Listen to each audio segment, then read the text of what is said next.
It's spring training baseball 2024. The Pirates were on the road yesterday in Sarasota, Florida. Back home this afternoon, their winter home, Lecom Park in Bradenton, as they host the Tampa Bay Rays. Their 7th spring game. We're 28 days away from opening the regular season in Miami. Mitch Keller on the hill today, his second start. Greg Brown along with John Wehner and Hannah Mears. John, you and I were in Sarasota yesterday. Pirates and Orioles, and the Bucks played long ball again. Henry Davis crushed one to left field, and Brian Hayes hit his second home run in as many games for him.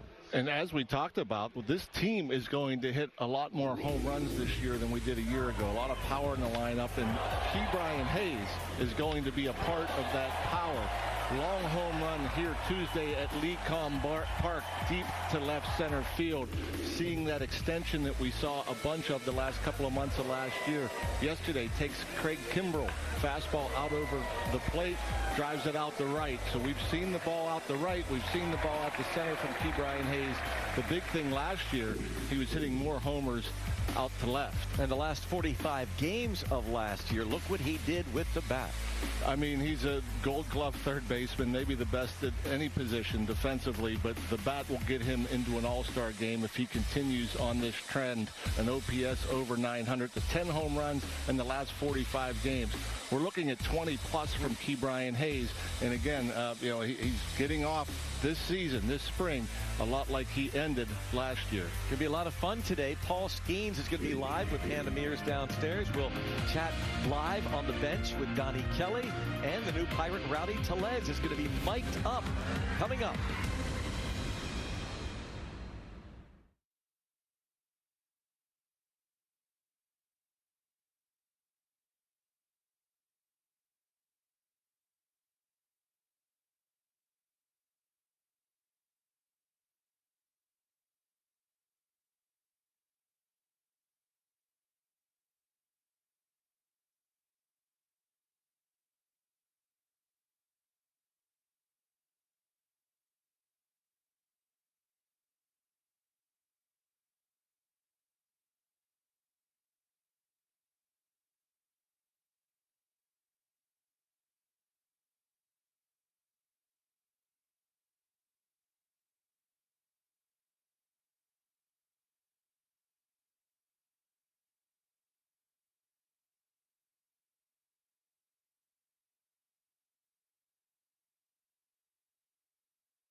Baseball is presented by Cohen Markets, where you save on fuel, food, and more every day.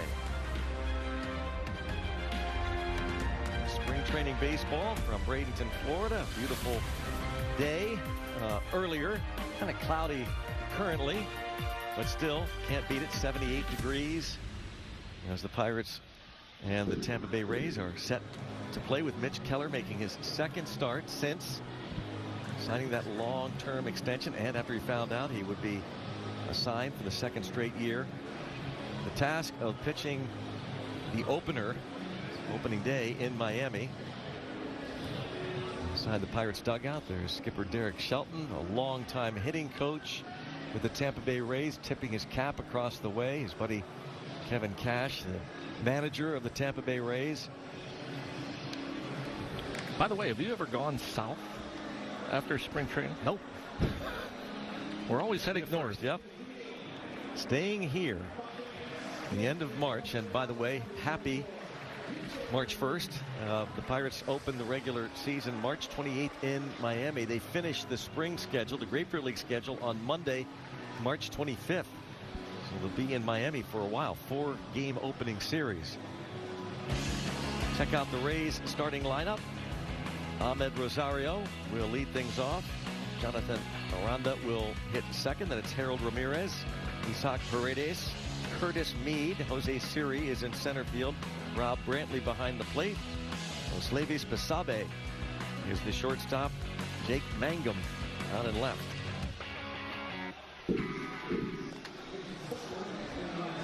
Rays train down in Port Charlotte, an hour south. And we look at the numbers for Mitch Keller last year. He's now 27 years old. And here's today's Pennsylvania lottery starting pitcher by the numbers. 32 starts, a 4.21 ERA, 210 strikeouts for Mitch Keller. What a year for the All-Star. His first spring start was this past Sunday here at Lecom against the Baltimore Orioles. He pitched 2 scoreless, gave up a hit, walked a couple, struck out a couple. He pitched to Yasmani Grandal that day. Today he'll pitch to his buddy Jason DeLay. Rowdy Tellez is at first.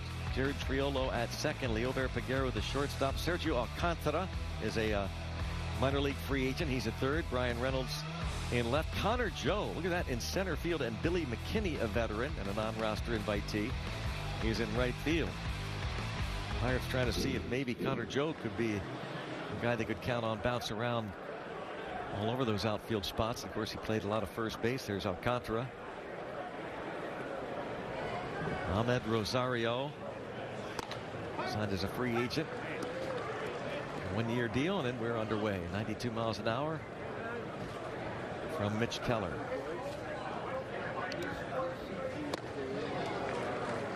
Nothing in 2.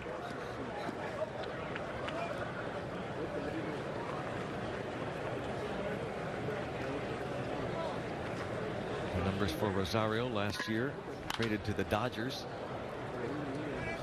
from Cleveland for 6 years in the big leagues with the New York Mets. 28-year-old veteran with 263 last year and 6 homers. Reaches out and just pops it off to the right, out of play, and breaks his bat. You could hear that. Don't know how he got to that. You know, after a couple of fastballs, that was a perfectly placed breaking ball. Breaking down and off that outside edge, and just able to reach out and foul that off the end.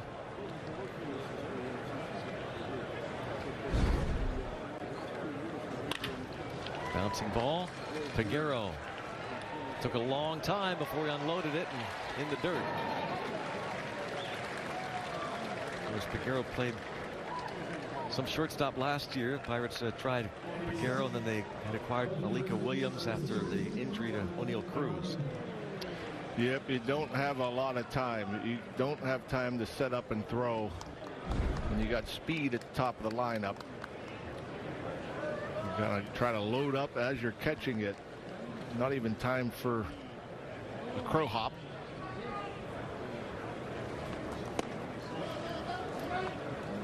Now Jonathan Aranda, first baseman, made his major league debut a couple years ago. 25-year-old from Mexico. Runner goes, got a good jump, strike called, in the dirt, nice tag, but late, stolen base.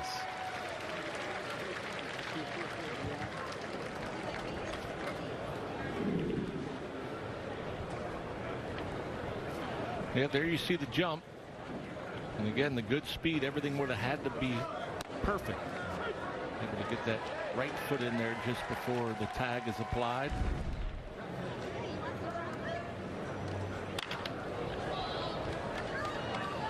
Now a couple of strikes on Aranda. 1 ball, 2 strikes.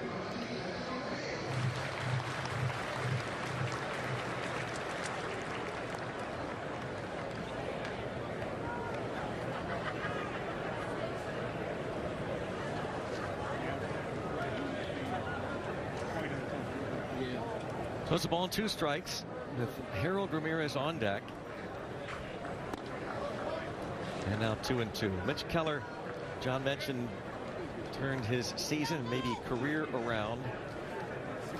We discussed it a lot on Sunday, the spring debut. How great it was the previous Friday, a week ago. Press conference announced his new contract. reward for all the hard work. Last year, 210 strikeouts in 194 innings, setting an all-time Pirates record strikeouts by a right-handed pitcher. And to left, Reynolds, and that was trouble from the get-go. These conditions, and that's going to go as a double for Aranda. Yep, spring training game. When the wind's blowing out, the ball flies, and at PNC Park, you can see that's another good pitch, well located, right down and away, and it looks like he's just slapping it the other way, which would probably be right about where Brian Reynolds would be standing at PNC Park. But here, wind blowing out, the ball just continues to carry. And now Harold Ramirez, one-time Pirate minor leaguer, fouls that out of play against Keller. Designated hitter, dozen home runs last year.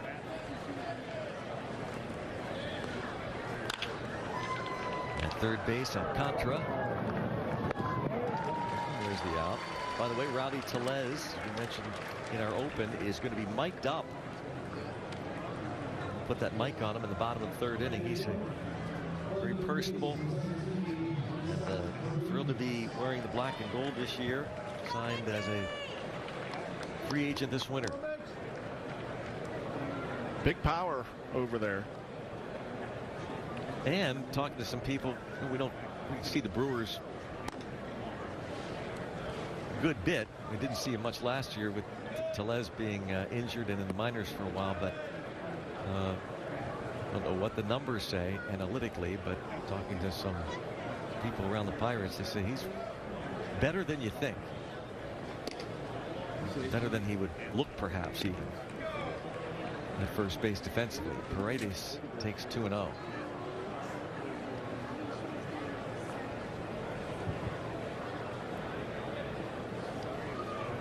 Of course, Carlos Santana was really set a high bar, didn't he? He was really good over there. It impressed me. I didn't know really what we were getting there. We knew we were getting a switch hitting guy with some power. But the former catcher at first base didn't see a whole lot of him at first before he became a Pirate, and boy, he was impressive. Was he by chance a Gold Glove finalist? I believe he was. Yeah. I mean, didn't win it, but certainly deserved it. We saw him. No doubt. Yeah.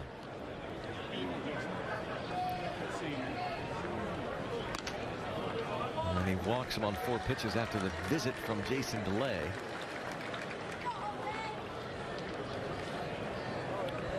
We always talk about spring training results and how folks should take them with a grain of salt, because you never know. Is this pitch just missing off the outside edge, perhaps a touch low? But Keller gave up a ground ball to short that turned into a single. It was a tough play, but great speed with Rosario. A fly ball to left that goes off the wall because of the wind.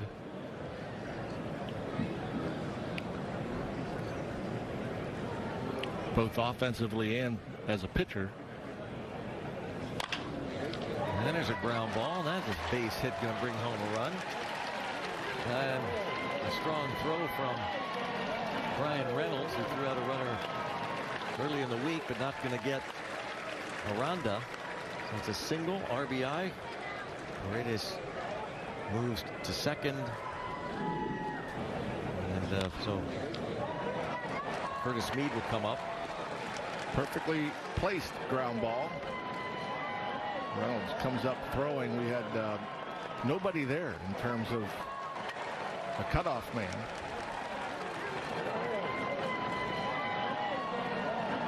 And so that ball comes all the way to the plate, allowing the 2 runners to move up 90 feet.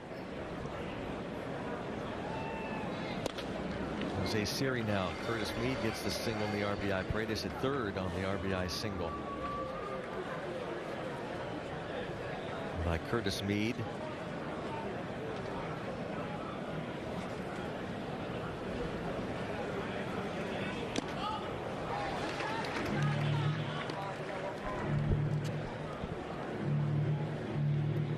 2-0 Tampa Bay lead here. A couple of strikes now on Jose Siri.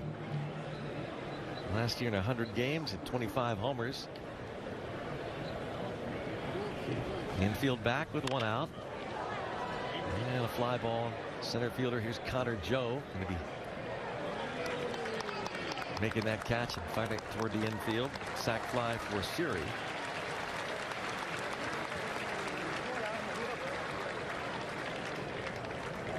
And that's a good decision from Connor Joe. You're not going to throw out anybody at home when you're moving to your left out there in center.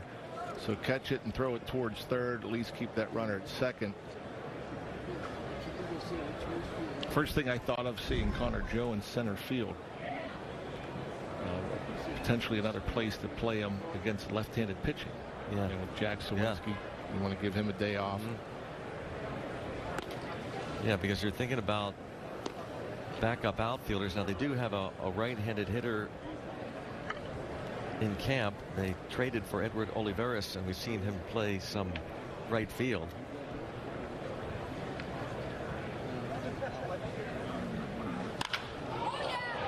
Drive to center, Joe. He's been tested twice and passes the test. 3 in. Pirates come to bat. For 7.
To the bottom of the first inning now here in Bradenton, Florida, Lecom Park.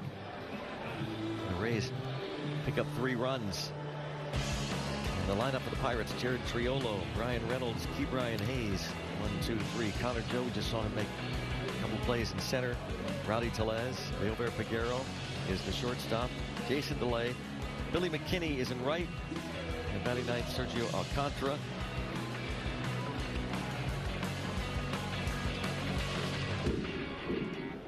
A bunch of players in camp very, very early, so it's going to be a while before we know what that roster will look like, as the lefty Jacob Lopez Picked up a start a year ago.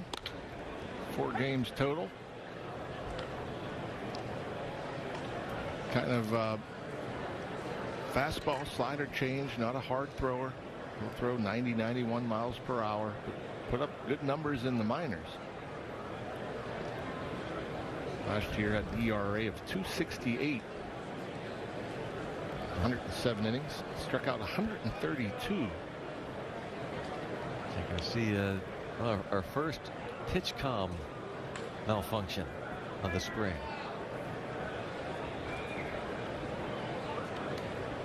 So we'll check the defense in the meantime.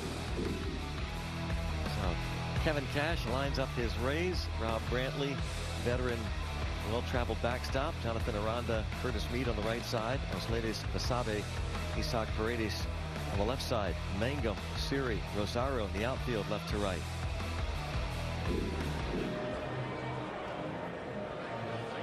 Kevin Cash, the longest tenured manager, has led this team to some surprising seasons. 99 wins last year. They've won 90 or more games for the last 5 years, these Rays. Jared Triolo taking it down low. Triolo made his major league debut last year. 298 average. 3 homers, 21 runs batted in 54 games.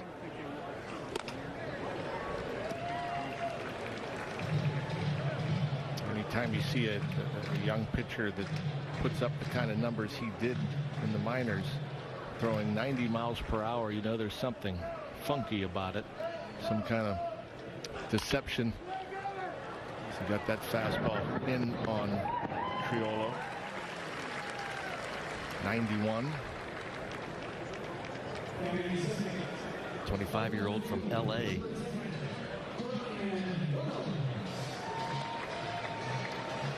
See the fastball right on that inside edge.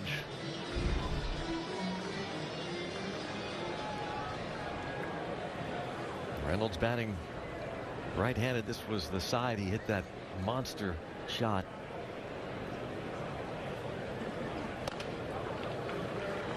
Over the center field batter's eye.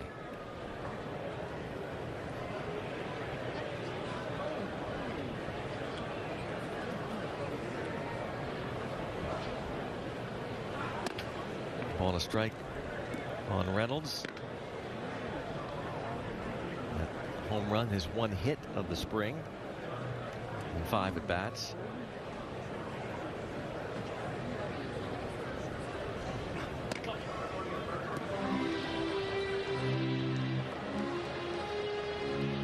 Count. That home run for Brian Reynolds came on Tuesday against the Braves.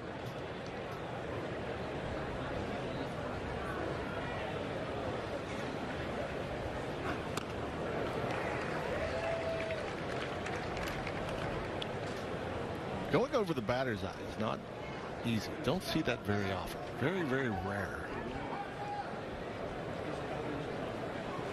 Even with the wind down here.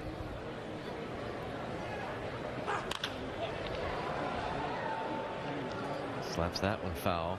Yeah, how about this home run over the green monster in center? You gotta get out front. You gotta get it in the air. You gotta be very, very strong, obviously. And a fly ball to left field, and that's a no-doubter. Yeah, way up there. Well, a 2-2 pitch. Brian Reynolds, his second home run, will get bounced onto the canopy. That's the second time the last couple days we've seen a Pirate hit the ball over that canopy above the bleachers. Talking about the Pirates flexing their muscles. About 11 home runs now in the last 5 games, including that Reynolds home run. Well, he was able to figure out the sneakiness of the fastball, because the previous fastball he lined, kind of got beat, hit it down the right field side into the stands. Made an adjustment, a quick in-bat adjustment. Able to get the bat head out on 92. And now Hayes, mentioned he's homered in each of his last 2 games.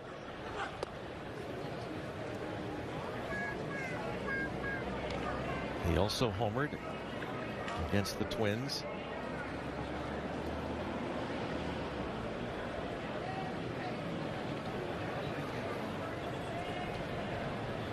Against the Braves, rather. Pirates open up the spring schedule against the Twins last Saturday down in Fort Myers. 2 balls and a strike. And Hayes homered yesterday opposite field. That home run by Reynolds just now, 112 miles an hour.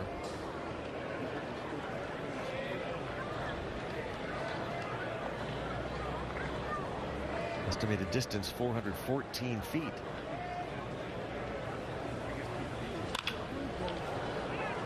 It's to right, Rosario for the second out.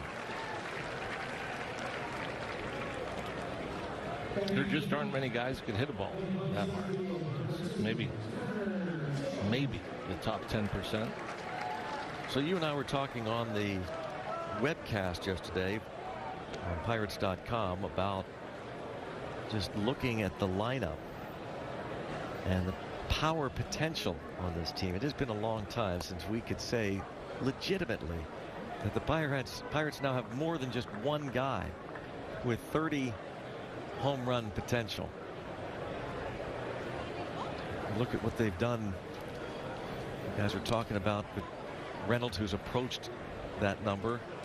Jack Sawinski, of course. Power of O'Neill Cruz. Henry Davis. Rowdy Tellez. 35 homers 2 years ago for Tellez. He has done it.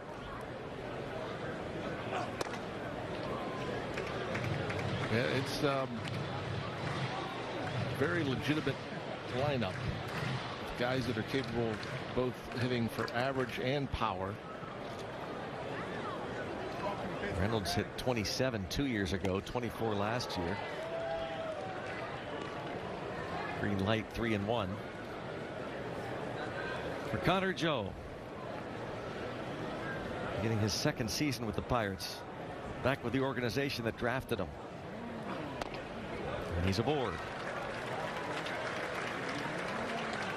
And speaking of Tellez, he will bat against this lefty, and boy, the Pirates seen their fair share of left-handed pitching. Starters alone, beginning with Cole Irvin on Sunday. Baltimore Monday up in Dunedin against the Blue Jays, Yusei Kikuchi. Chris Sale on Tuesday here. Tarek Skubal on Wednesday. The Tigers lefty, and now Jacob Lopez. Yeah, Baltimore just kept running lefty after lefty out there in yesterday's game after Corbin Burns left.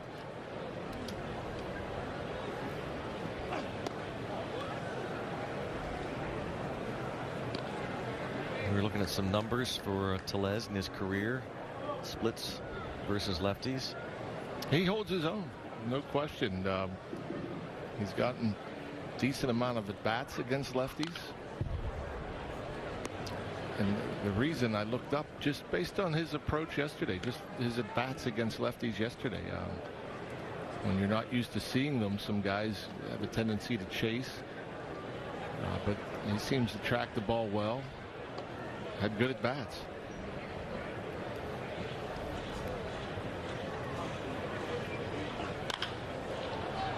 Pop up, shallow left.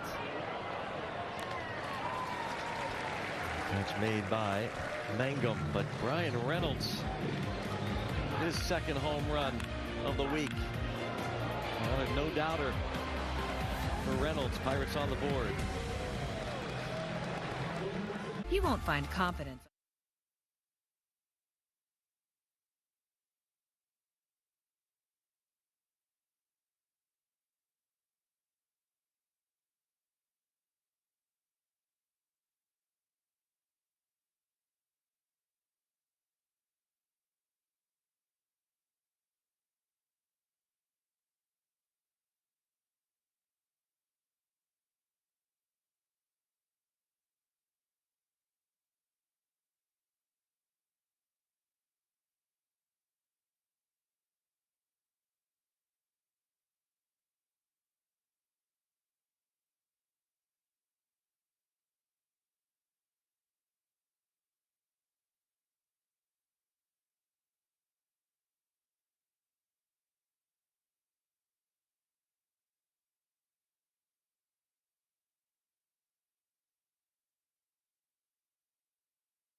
(3-1) Tampa Bay. The run tallied thanks to the home run by Reynolds.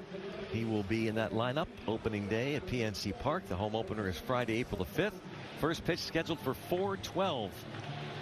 A 4-1-2 game, and all fans attending get a 2024 magnetic schedule. Pirates and Orioles. Go to pirates.com/opening day. Look forward to seeing you there at PNC Park for another Major League Baseball season. Bucks looking to be much better. They improved last year. On a strike now on Basabe, 8th in the order. Facing Keller. Sharp breaking ball from Mitch Keller.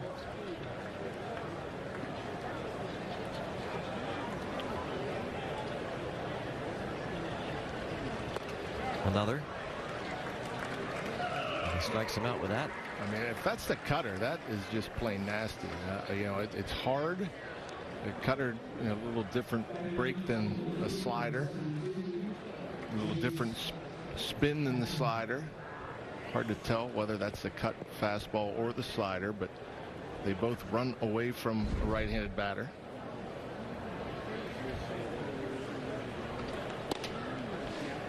Jake Mangum.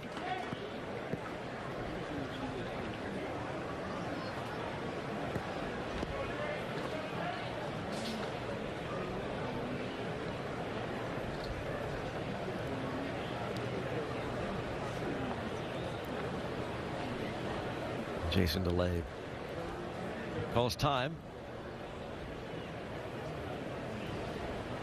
Pirates use one of their, well, that's two now because there was a mound visit, so that counts as a visit for all intents and purposes. And they're going to cut down on that this year. One less timeout or mound visit. Baseball amending its rules.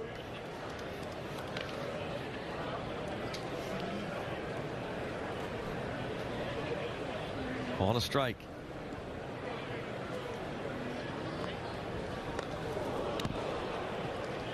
So Mangum is aboard.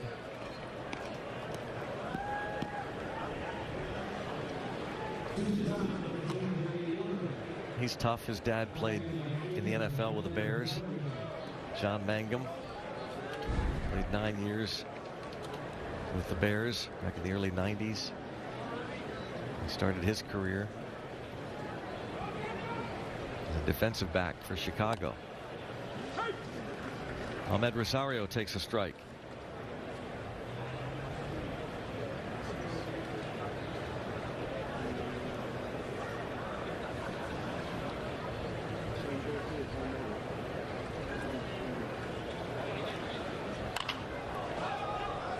Tellez over there, and the win, but in fair foul territory before crossing over into fair ground, makes the catch. 2 down.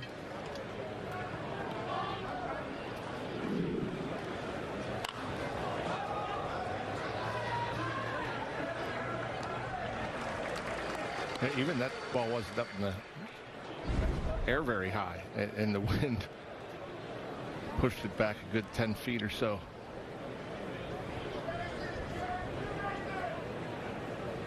Runner takes off. Another try, quick release, delay, ball in the dirt, and this time Figueroa can't pick it. Stolen base for Jake Mangum. Yeah, perhaps trying to be a little too quick with the catch and tag. Ball got there in time, just a little short. You see the throw, you see trying to get up and down real quick with that pick and tag, came up empty.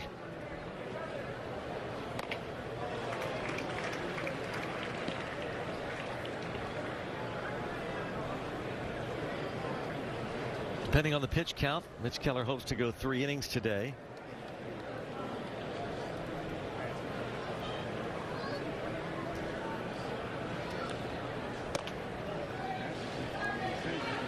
Checks.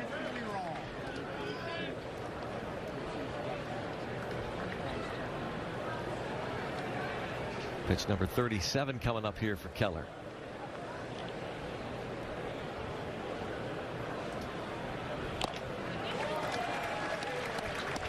It's the second strikeout of the inning, and it leaves a man. Head to the bottom of the second. Pirates, Liover Peguero will lead off.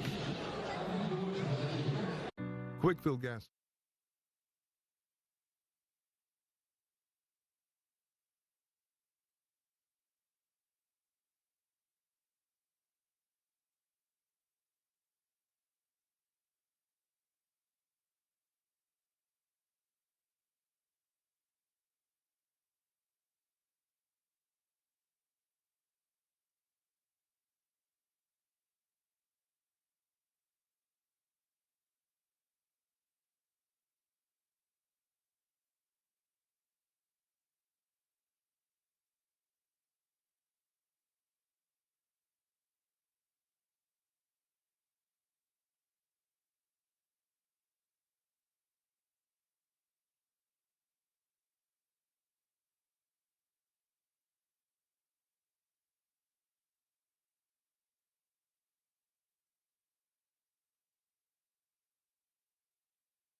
Three-one Rays in Grapefruit League action. Spring Training 2024. Bottom of the second. Stay up to date on the latest news and team action from the Pittsburgh Pirates. Be sure to follow Sportsnet Pittsburgh on Instagram, X, and TikTok for news and programming updates. The ever popular boardwalk. A very popular tiki bar. Here's Peguero. 1 for 6 the early going of this spring. Second inning for Jacob Lopez. Peguero, Jason DeLay, Billy McKinney.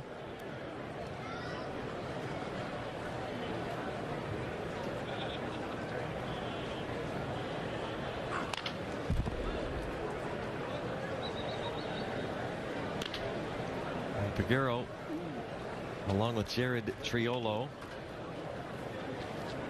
Nick Gonzalez, probably Ji-Wan Bae.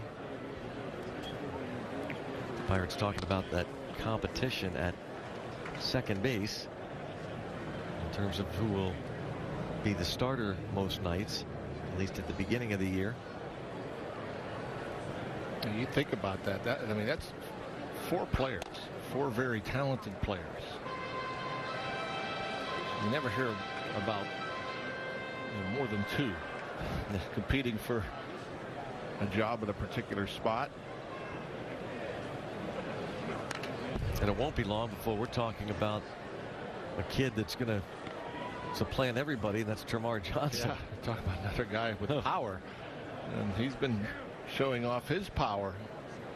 The 19-year-old. Peguero draws a leadoff walk. Of course, Peguero spent a bunch of time last year with the Pirates. And he's got power. Nick Gonzalez has power. Both guys that are, I think, going to be productive major league players. But there's just one spot available. Jason DeLay, just 4 at-bats so far this spring. DeLay was backup to Austin Hedges first half of last year. Then when Hedges was traded to Texas, DeLay took over most of the starts behind the plate.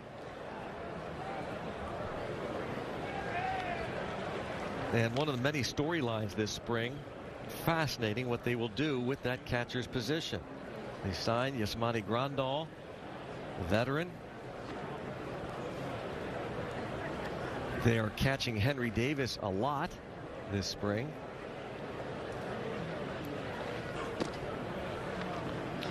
Yeah, it's very rare. Very few teams would carry more than 2 catchers.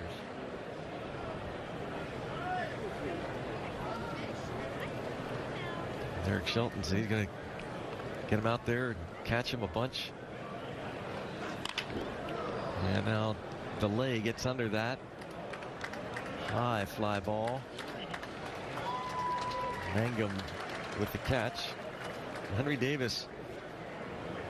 We've said this before. He looks, we just talked about the Chicago Bears. Henry Davis looks like he could play on the Bears or the Steelers. And he just crushed this one yesterday in Sarasota. Yes, he did. Got a fastball middle in. He knew it right away. On a line. Just as impressive was his next at bat in the base hit. He got a pitch out over the plate and hit it hard into right center field. Actually took a pretty good play from their center fielder, keeping him to just a single. Thought it was going to head to the wall in right center.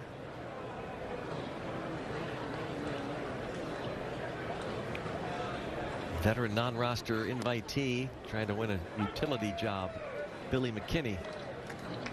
But maybe more importantly, because there's been so much talk about Henry Davis and catching. I mean, he caught 6 innings, looked like a catcher. Yep. Absolutely no issues with how he caught yesterday.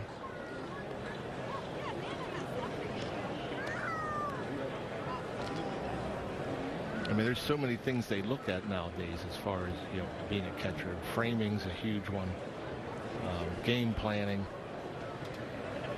working with the pitcher, being on the same page. But Henry Davis is going to hit in the major leagues. He can throw with anybody. Very, very strong throwing arm.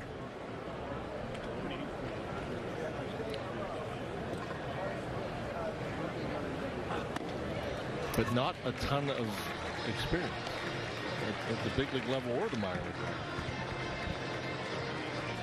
Well, that's what's so interesting about this spring. You know, do the Pirates have in their minds already, and it's already set, that he still needs more seasoning, or are they open-minded and looking at spring training? And even if he doesn't have any real major league or minor league experience, if they're going to give him a shot, we'll see. New pitcher coming on.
That cleared the bleachers.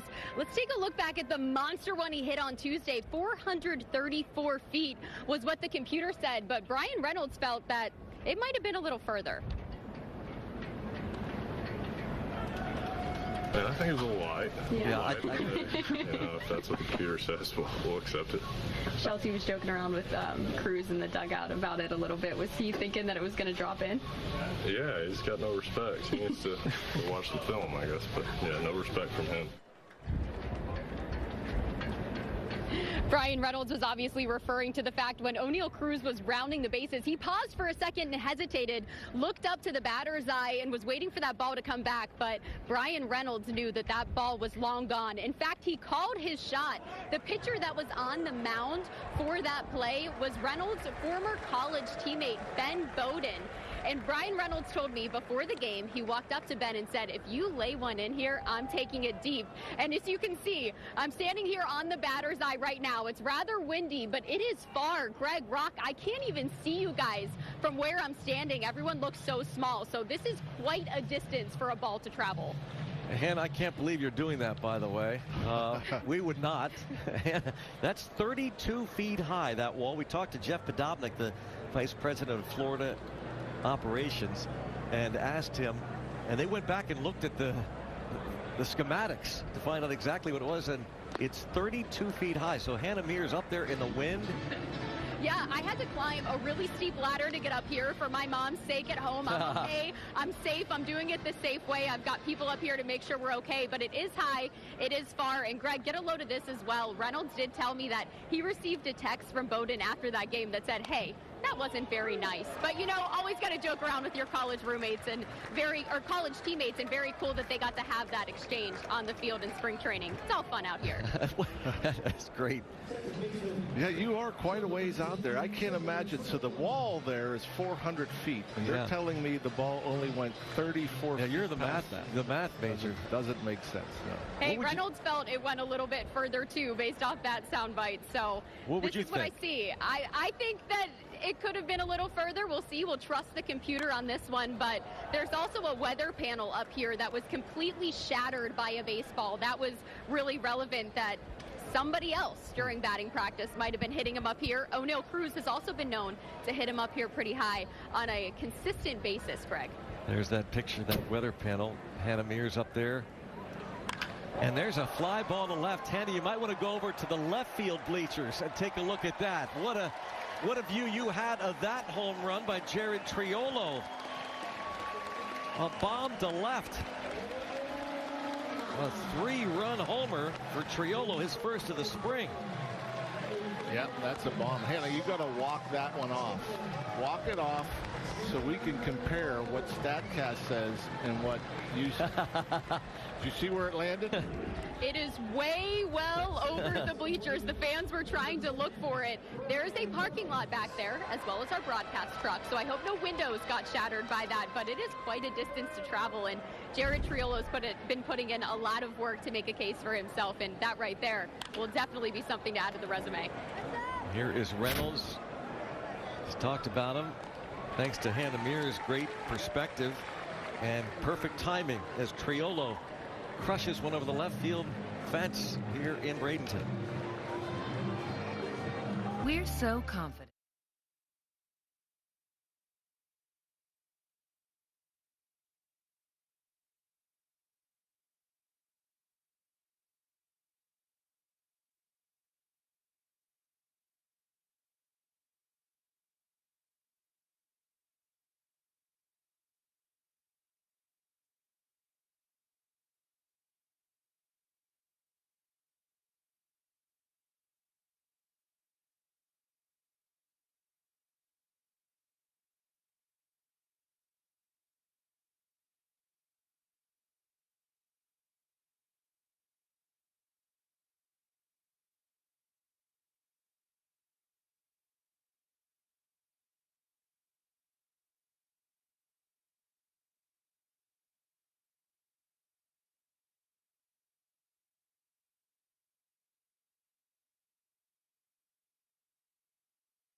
Well, a couple of long balls here for the Pirates.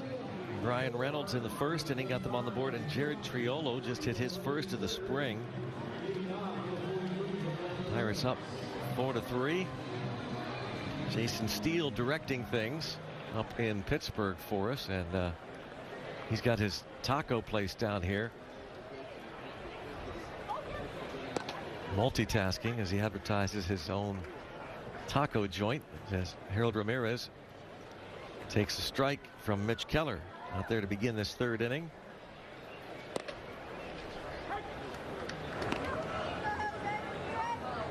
He'll be on a strict pitch count and doubtful that he'll go the entire inning.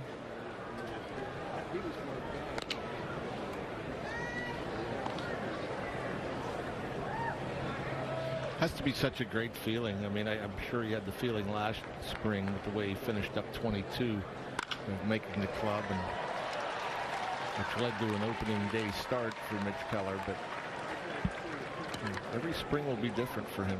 Yeah. Just come in, get your work in. But, you know, especially too after the announcement of the contract, now you can Sure, yeah, really concentrate, relax, knowing he's going to be here for a while and continue to hone his craft, get better and better. Wanted to be here. He saw this club getting better, wants to be a part of the winning team. And you see it, you're seeing it more and more with these Pirates. You know, there's been so much turnover over the last several years that more and more guys are coming in. There's less positions available. Brian Hayes and Brian Reynolds and Jack Sawinski and O'Neill Cruz and Mitch Keller. It's just going to continue over the next year, 2 years, 3 years.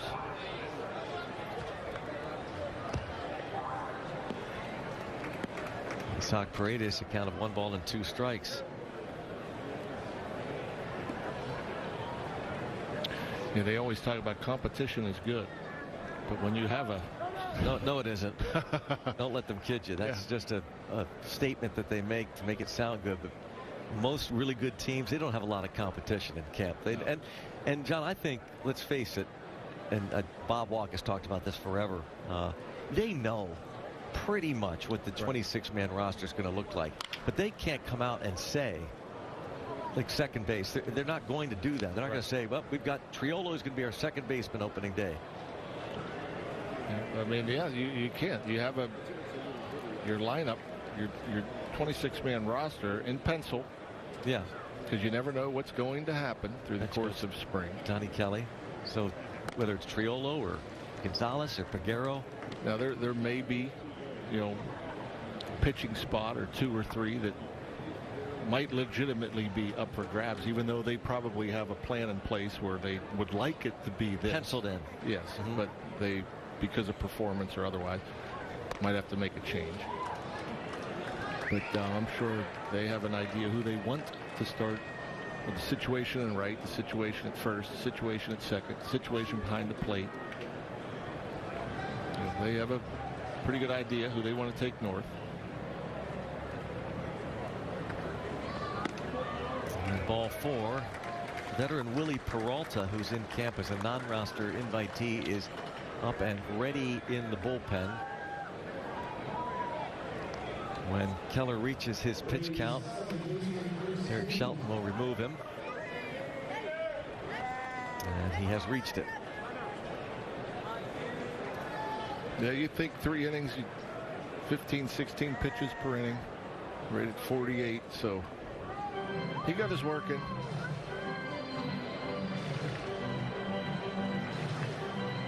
His second start as he gets built up for opening day, and now we'll see Willie Peralta. Does it get any?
4-3 Pirates lead it, but the Rays have 2 on.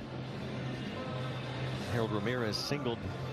He's going to just now head out to second base. He was taking this time to actually literally lean on the Pirates dugout railing and chat with some of the players he knows. Good block there by DeLea. The first pitch from Willie Peralta to Curtis Mead.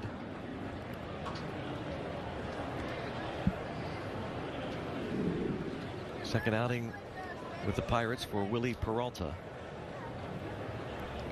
Good job getting in front, keeping the runners at their bases.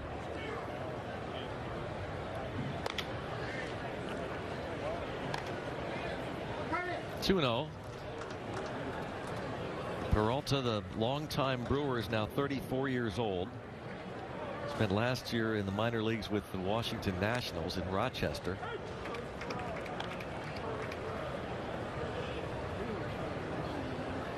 Yeah, when he came up with Milwaukee, I mean, there's a lot of high hopes. Fly ball, McKinney in right.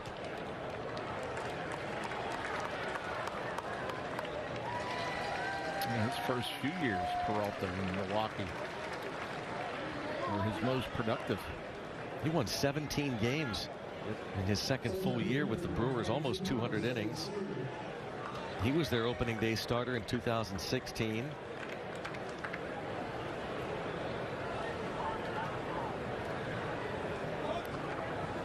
Following year, they moved him to the bullpen. Stayed in the bullpen for a couple of years, and then after joining the Detroit Tigers as a minor league free agent in February of 2021, the Tigers decided to move him back in the rotation, and he finished in just under 100 innings with an ERA of 3.07.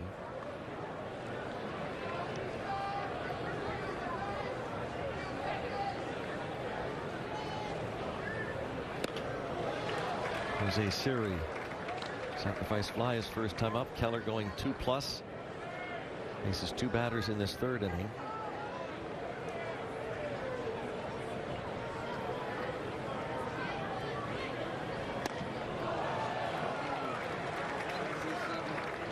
Guessing that's a changeup. Just doesn't get there. Series reaction. Can't believe it. They're going to call timeout. Yeah, look at that thing. It almost looks like it's floating up there, almost stopping before it reached Jason DeLay.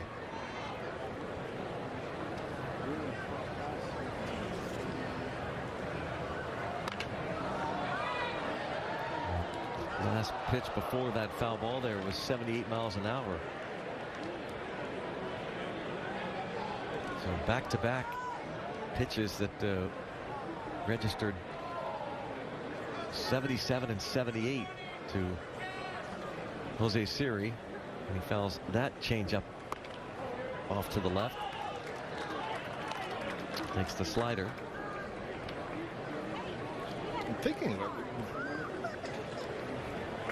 Before he got to the Brewers, was he in the World Baseball Classic? Would you remember that? I'm trying to look it up.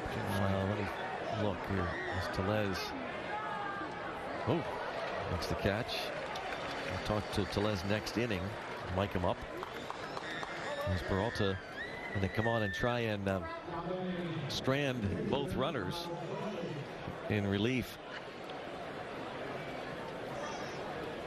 Now you figure with the wind, any ball that's hit on down the foul lines, there's a lot of backspin that's naturally going to bring it back towards fair territory. You add the wind to it,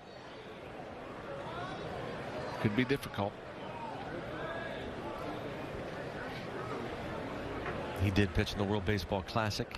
12? Is that something right? Oh, hit by a pitch. Apparently that will load the bases for Asabe.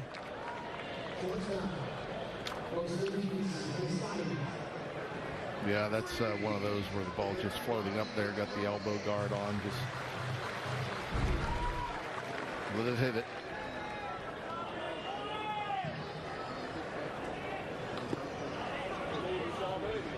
I think It was 2017. Not the year.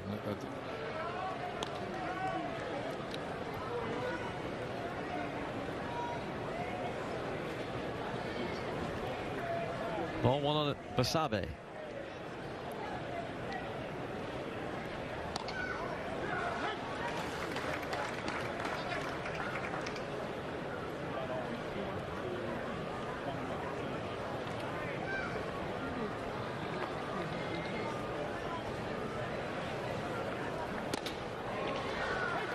Strike.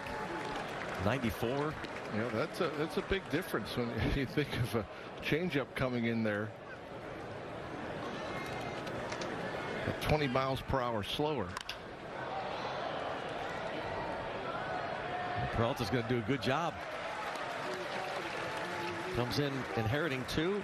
They leave them loaded. Pirates still lead it.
Watch MLB.tv and stream 250 plus spring training games and every out-of-market game live or on demand. Blackout and other restrictions apply.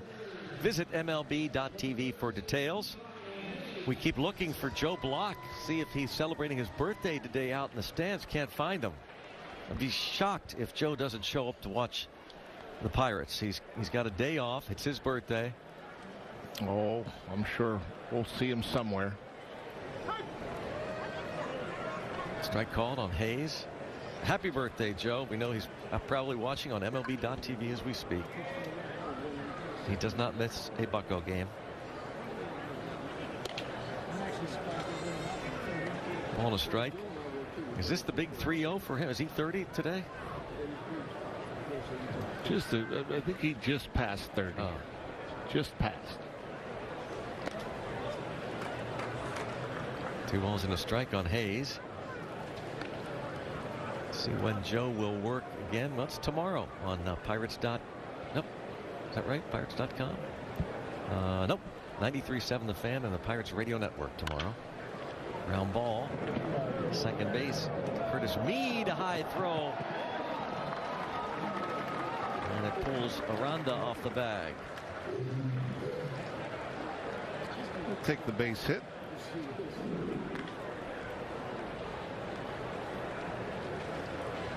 Probably had a little more time than he thought. Rushed it. Airmailed it. Give Mead an error.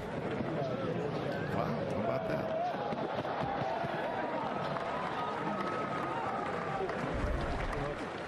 Connor Joe playing center field, by the way, for the first time in his life, he said before the game. Has never played center field ever, anywhere, until today. And he's in this ballpark, by the way. Yeah, and he's had a few balls hit to him. Yeah. He looks perfectly fine. Jumps, routes have been perfect. He's such a pro.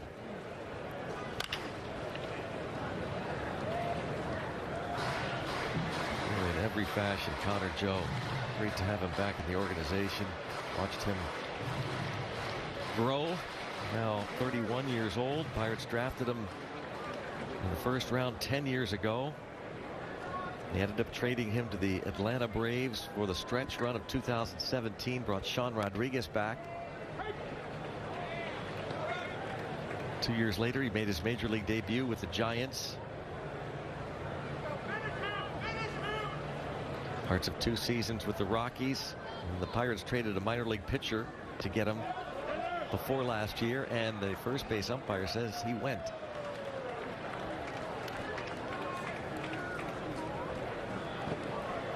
And now we'll see Rowdy Tellez face Erasmo Ramirez, this veteran pitcher. How about he's not the first Erasmo Ramirez to pitch in the big leagues? Huh. There's 2 of them. Not 2 previously. He's not the third. No. When was the other one? What years? 03 to 07. Wow. And for whom did he pitch? Looking at that now. Nationals? Rangers. Oh. Tellez flied to left against the starter, the lefty Jacob Lopez. He's 3 for 9 his first spring with Pittsburgh.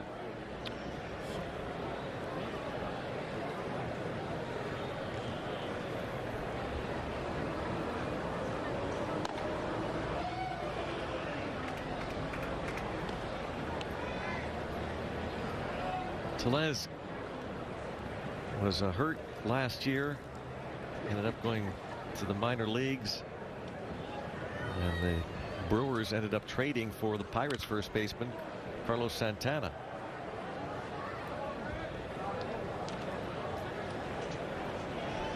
Tellez became a free agent. Pirates signed him. 29-year-old California native. Northern California. Parts of 3 years with the Brewers. Came to the major leagues with Toronto.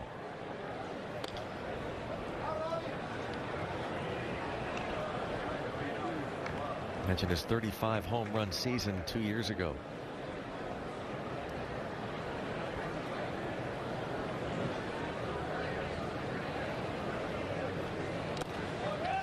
Full count.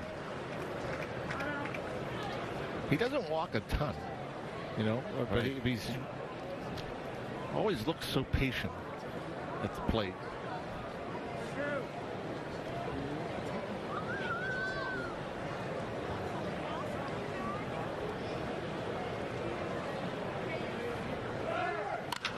Hit hard into right field.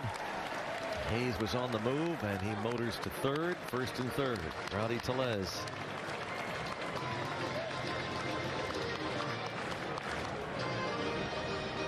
He must be happy to see a righty. Yeah. Fastball, center cut.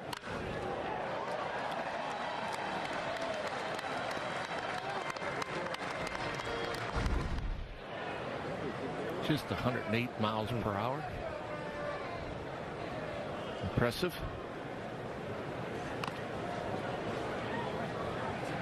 Yep. Free RBI.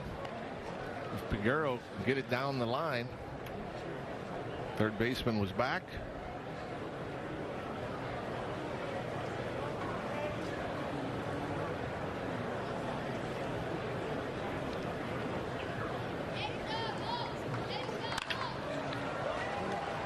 Short hop play made. They get one. Won't get two. RBI for Peguero brings home Hayes. It's always a tough decision for a third baseman there. Where to go? Where to go? You know, first and third, you want to end the inning with a double play, but once you start charging this ball and your momentum's going towards home, very difficult to turn two there. Although, yeah, with perfect throw, they get the double play. And now Peguero, a little stumble, took off, and the out recorded. Just did not get real good traction on his second or third step. That cost him. But the Pirates add to the lead. When you've been hurt and you hire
Welcome back to Pirates Baseball and Sportsnet Pittsburgh. It's the top of the fourth. Buccos have a 2-run lead, and right now you're looking at Ke'Bryan Hayes, a guy who manager Derek Shelton says is the gold standard when it comes to playing baseball, and winning a Gold Glove last year proved that. And so did the 2 home runs he hit this week, one of which was grand slam. But he's also typically a quiet guy who prefers to lead by example. However, fellow infielders like Jared Triolo and O'Neill Cruz were surprised when Ke'Bryan was yelling out coaching tips and choosing to be vocal while taking ground balls during a training session. When I asked Ke'Bryan about why he decided to be more vocal this year, he said, 1, he feels he has always gone about playing the right way, so his teammates respect him speaking up.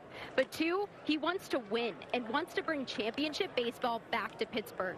So he wants to be sure everyone has that mindset, and he's focusing on being absolutely perfect every single breath. Yeah, Hannah, it's great to see from Ke'Bryan Hayes as he continues to mature and just get better and better. Tremendous attitude. It makes sense. You think of Ke'Bryan, you think of Brian Reynolds, Mitch Keller, guys that have been through this, the rebuild. They're ready to win. And they realize that Pirates have way more established guys, and it's time.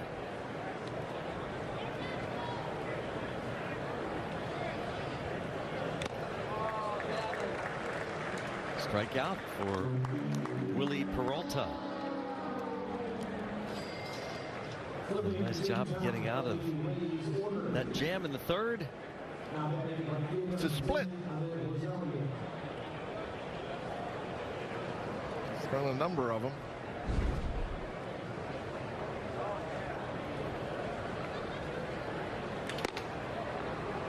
Ahmed Rosario.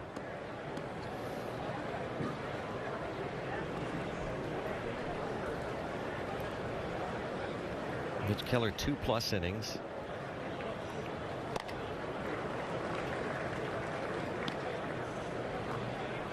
And now Peralta, again a non-roster invitee.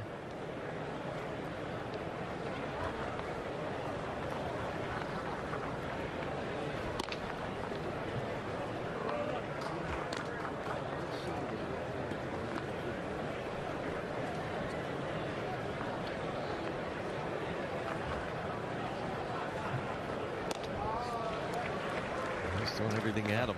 Yeah, I mean, these are splits, I'm told, and yeah, they're having a hard time with it. The difference in velocity and plus the movement as it comes through the hitting zone.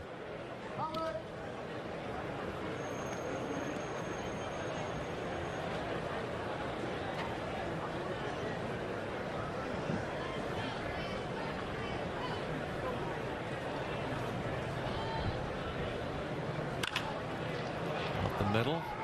A nice backhand play. Rosario can still move. Triolo so good with that glove. He sure is, and it's amazing. We talk about the speed of game all the time, and there are times where he can look so relaxed and, you know, could take more time. But when he has to speed things up, he speeds things up. And for a guy that hasn't played a lot of second base, he has done a good job over there when we've seen him there. And that was a dandy.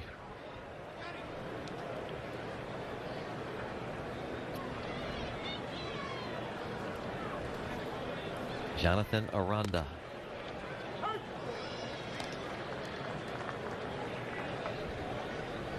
First inning double off Keller.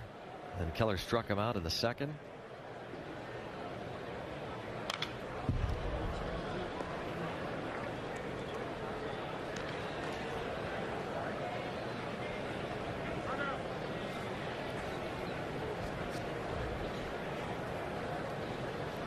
Well, you'd like Peralta to pitch well, but on the one hand, on the other hand, you'd almost like to see him get into some trouble, because we see who's warming in the bullpen. Bethel Park's Justin Mice would come on to try and get the last out. He's not scheduled to pitch starting innings. Jose Hernandez, Kyle Nicholas, Hunter Stratton. Oh, look at that play. My goodness. Jared Triolo just robbed Jonathan Aranda of a hit and probably robs Justin Mice of a chance to pitch. What a play by Jared Triolo. Amazing. Don't miss out on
Welcome to the Toyota RAV fourth inning. It'll be Jason DeLay set to lead off for the Pirates in the home half of the fourth.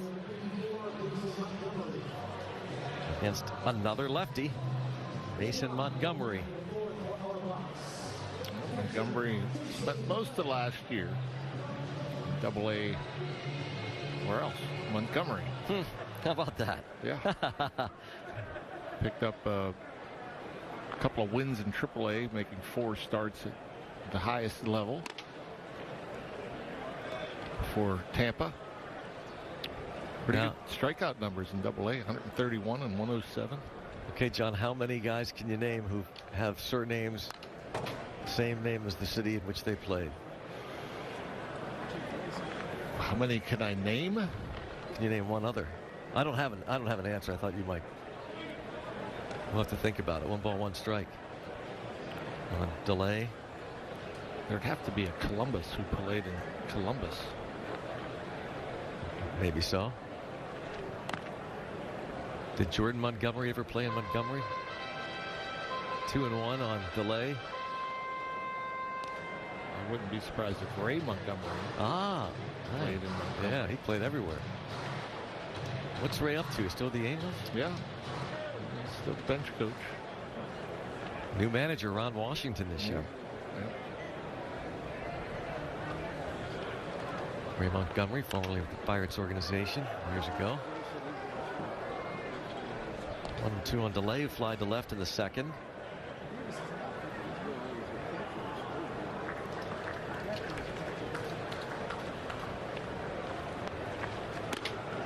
Did he hold? He did not. Spring training, the check swings are especially early. Yeah.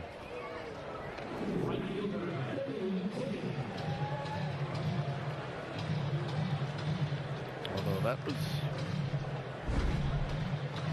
pretty close.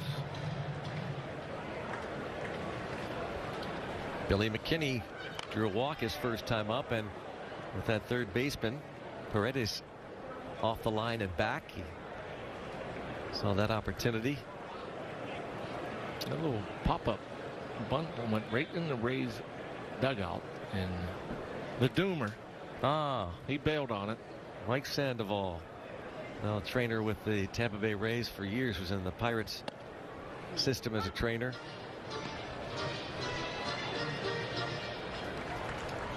Two strikes on Billy McKinney.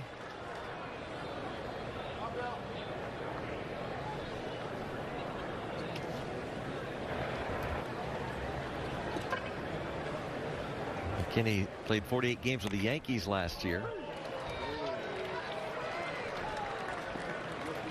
Ball goes to the pitcher there, and it brings up Sergio Alcantara.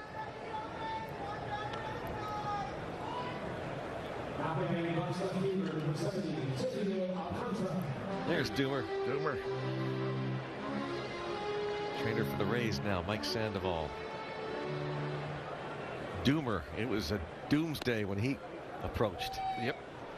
Man, he's been around a while. Yeah. 80s. One of the best.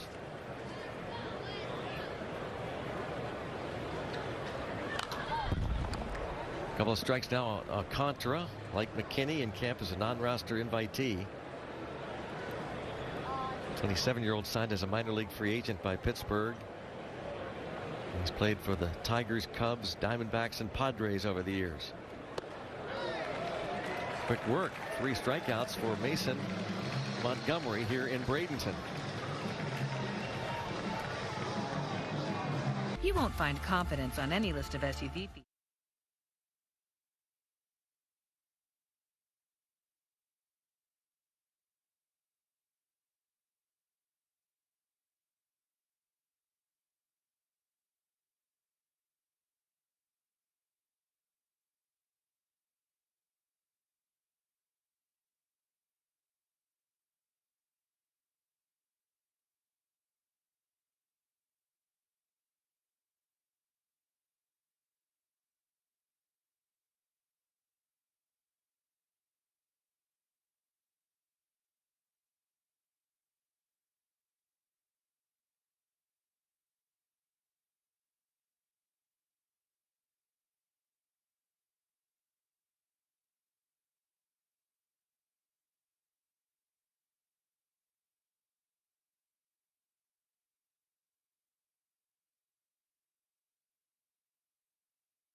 Here in Bradenton.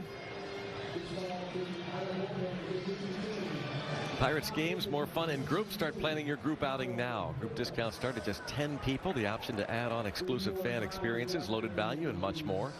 To purchase tickets for your group, visit pirates.com/groups. And it looks like Saul was the winner.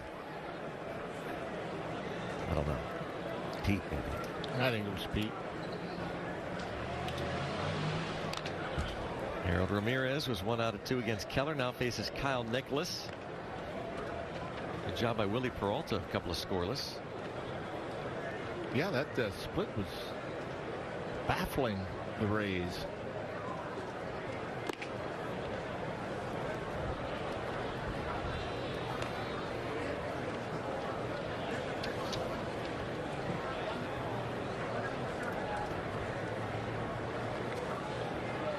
Nicholas, 25-year-old from Massillon, Ohio.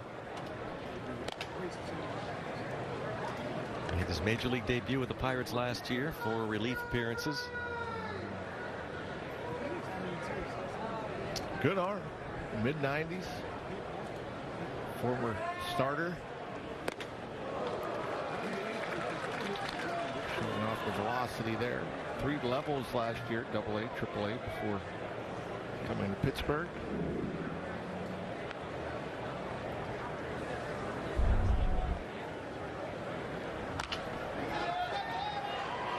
That is going to be an impossible play. Alcantara put that in his back pocket. Infield hit.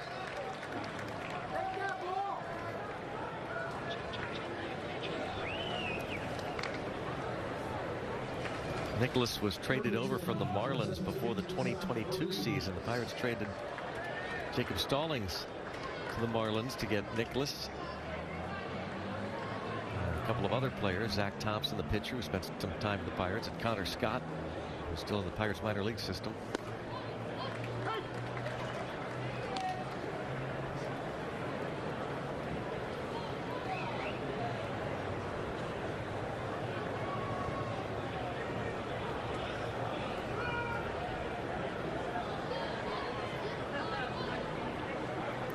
Throw over to Tellez. We're hoping to talk to Rowdy Tellez. We're going to mic him up, but it happens. Technical difficulties, some issues. We apologize to you. Hopefully we'll get Rowdy at some point before this Grapefruit League schedule is out.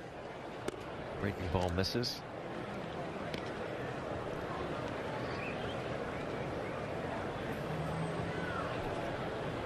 Isaac Paredes.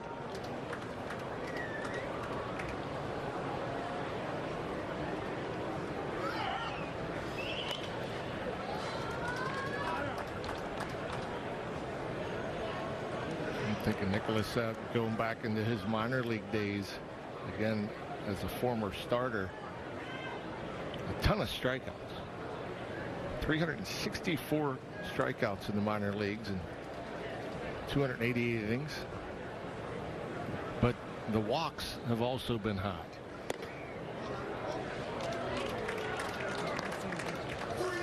But the arm is big enough with better command.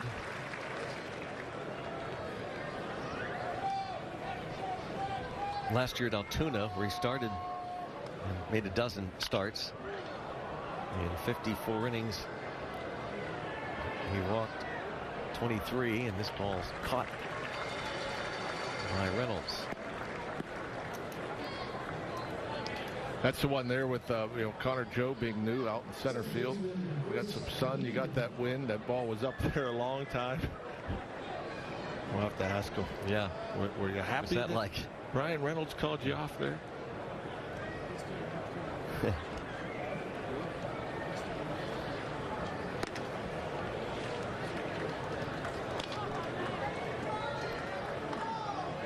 Curtis Mead, the 23-year-old Australian, singled in to run his first time up for the Rays.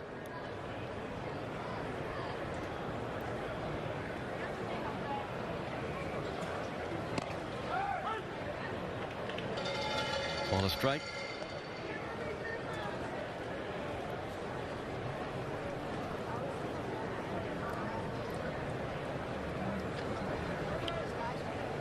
There's that wind.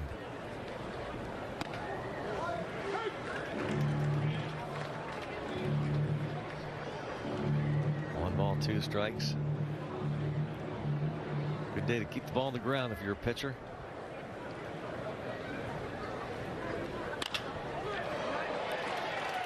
Into right. Now, whether he was looking to do that or not, who knows? But that is such a great approach. Right-handed hitter with the runner on first base being held on. Huge hole over there.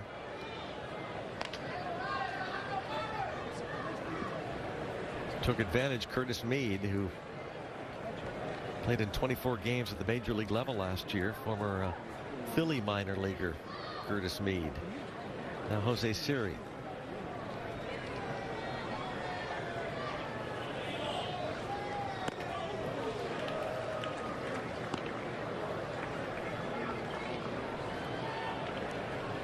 In his second year with Tampa Bay.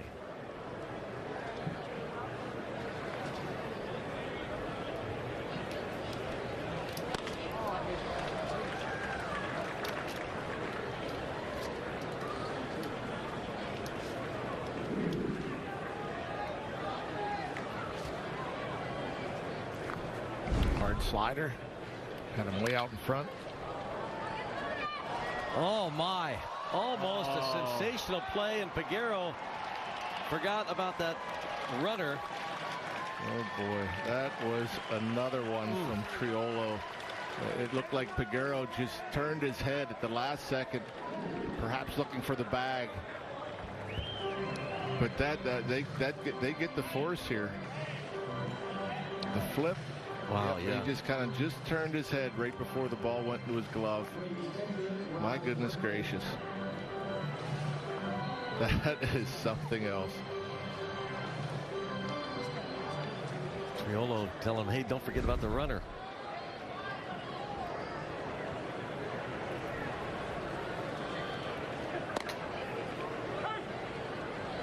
Triolo has made 3 fabulous plays here the last couple of innings. And hit a bomb. Hit a bomb. What a game. Yeah.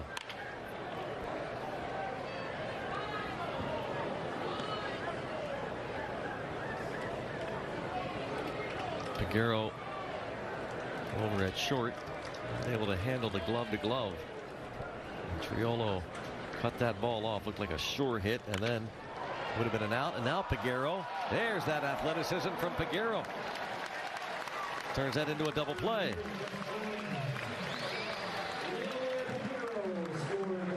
I'm attorney David.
Let's take a look at our Toyota driving force of the game. How about Jared Triolo? Saw him last year. What he could do. He won a Gold Glove in the minors at third base, and now being asked to bounce around the infield, and what a job at second base. Two spectacular plays back-to-back in the fourth, and almost, in fact, should have, had Peguero been looking, had a third out. Yeah, the glove is never going to be a question with Triolo. He can move around and play anywhere. He's super athletic. Offensively, what he did last year was amazing as well. You think about, came up, well, didn't hit for a whole lot of power. Went back down, came back up, and then he hit for a whole lot of power. Well, John, a lot of people point to the fact that he was encouraged by Andy Haynes, the hitting coach, to be taller. What does that do? That's a good question. For some, don't tell that to Jeff Bagwell. Yeah.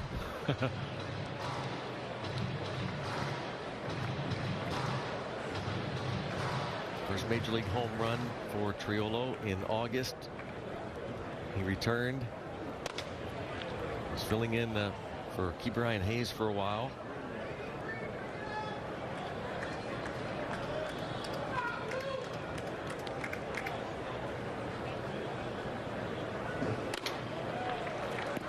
He draws the walk. And to be perfectly honest, though, everything he does, he just makes everything look easy. Yeah. He looks like a natural, doesn't he? Yeah, I mean, especially on defense. But I just remember offensively, even when he first got called up, in some of these, there were some pretty big situations where 2 out, runners in scoring position, and some of the at-bats, and the approach during those at-bats, and how often it seemed he came in, or came through rather, in those situations. And don't don't go to sleep on him in terms of the base. He's a big guy. Talk about getting taller at the plate. I think that's one of the things they wanted him to do. Use that body. 6'3", 210 listed. But he'll steal you a bag. At least he did in the minors. 62 steals, caught just 15 times, Triolo, and he'll have to get back to first on that fly out by Reynolds. And he was 6 for 7. Was Jared Triolo last year at the major league level. Play made by Mangum.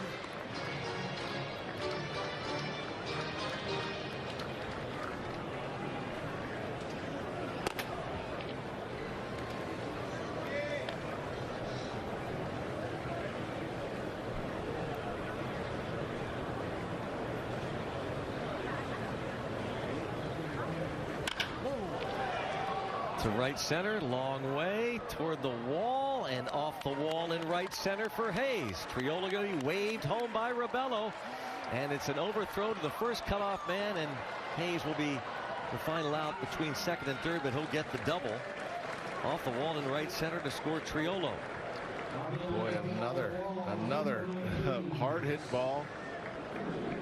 Deep drive, just didn't get it high enough. He gets it up a little bit higher. That jet stream probably puts it up onto the boardwalk deck up there, but off the middle of the wall. Triolo coming all the way around, and Hayes maybe anticipating a play at the plate side. Maybe I'll try for 3 with 1 out. Now this is ripped off the netting by Connor Joe. So RBI double for Hayes. He just continues to show that he's got power to all fields. And Triolo scoring from first on the double.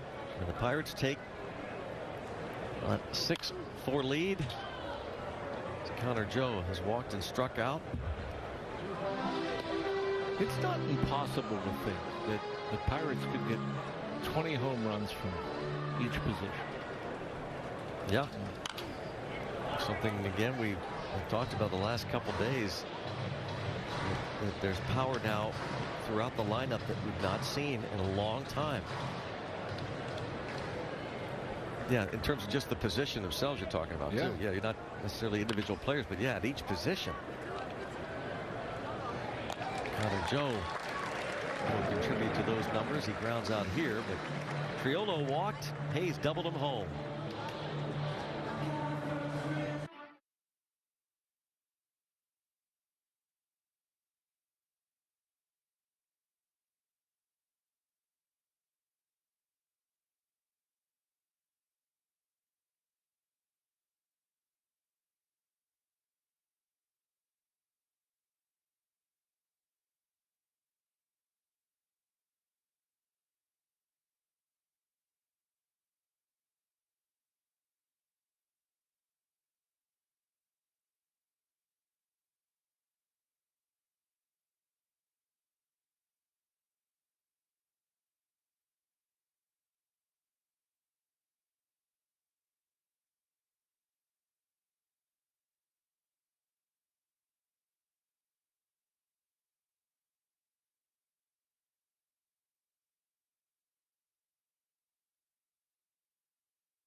.6-4 Pirates, and starters are heading out to the clubhouse. Brian Hayes, Brian Reynolds, Rowdy Tellez.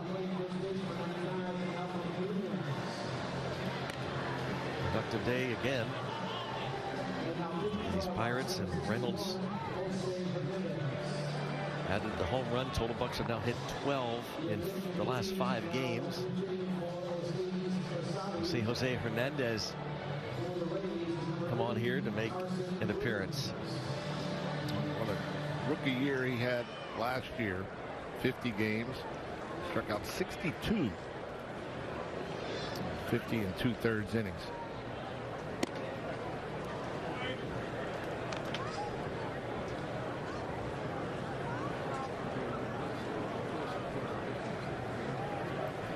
Pinch hitter's Carson Williams.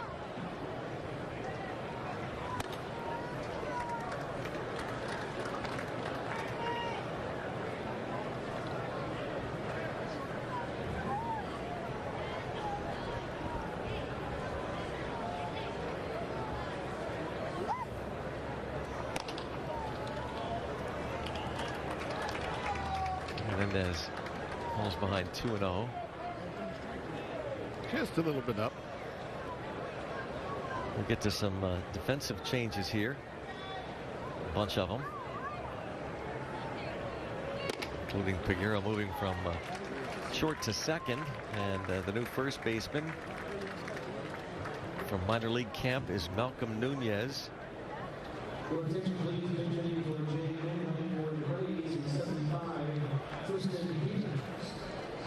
Malika Williams taking over at short. That's Jack Brannigan at third base.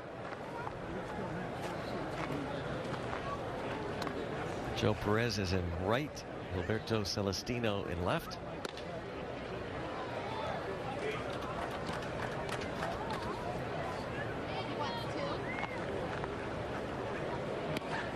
Tristan Peters batting as a pinch hitter now.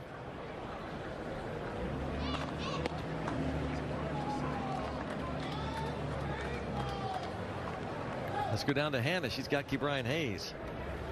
Ke'Bryan Hayes with a big RBI double to end the inning. He's joining me now. Key, the Buccos look pretty good today. The bats are going defensively. Some great plays out there in the infield. How did you feel walking off the field? It was good. It was a good day.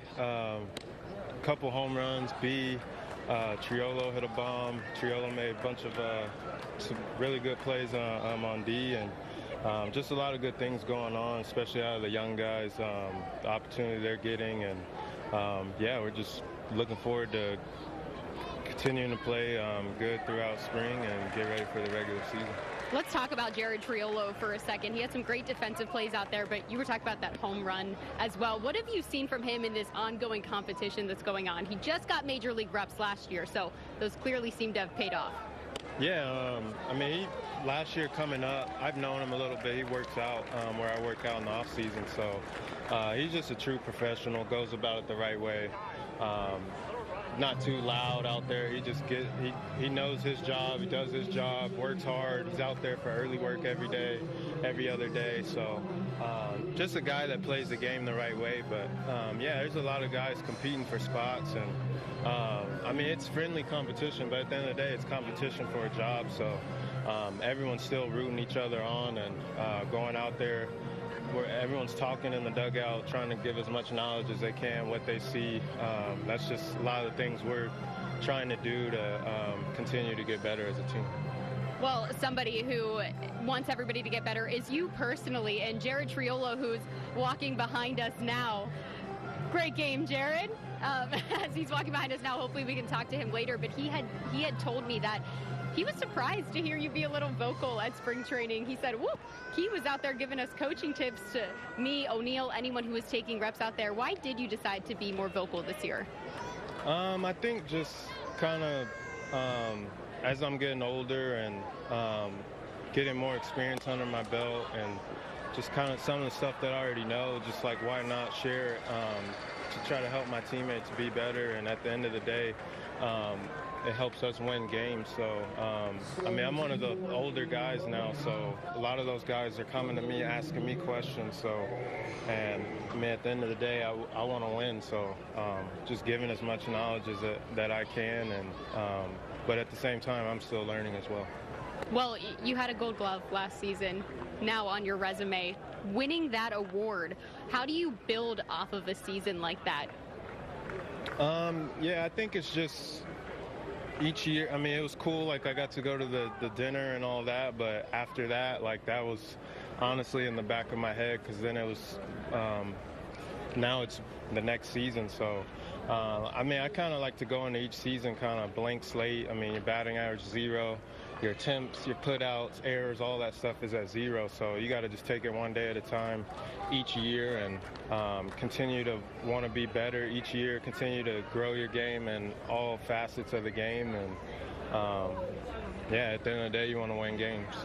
Well, you've been helping your team in spring training. 2 home runs so far for you, one of them being a grand slam. You told me you had another grand slam and another spring training. So how good did this one feel? It felt great. Just anytime, especially early on in spring, whenever you're able to hit a home run, gives you that confidence as you're going. You're not really pressing for that first hit or that first home run.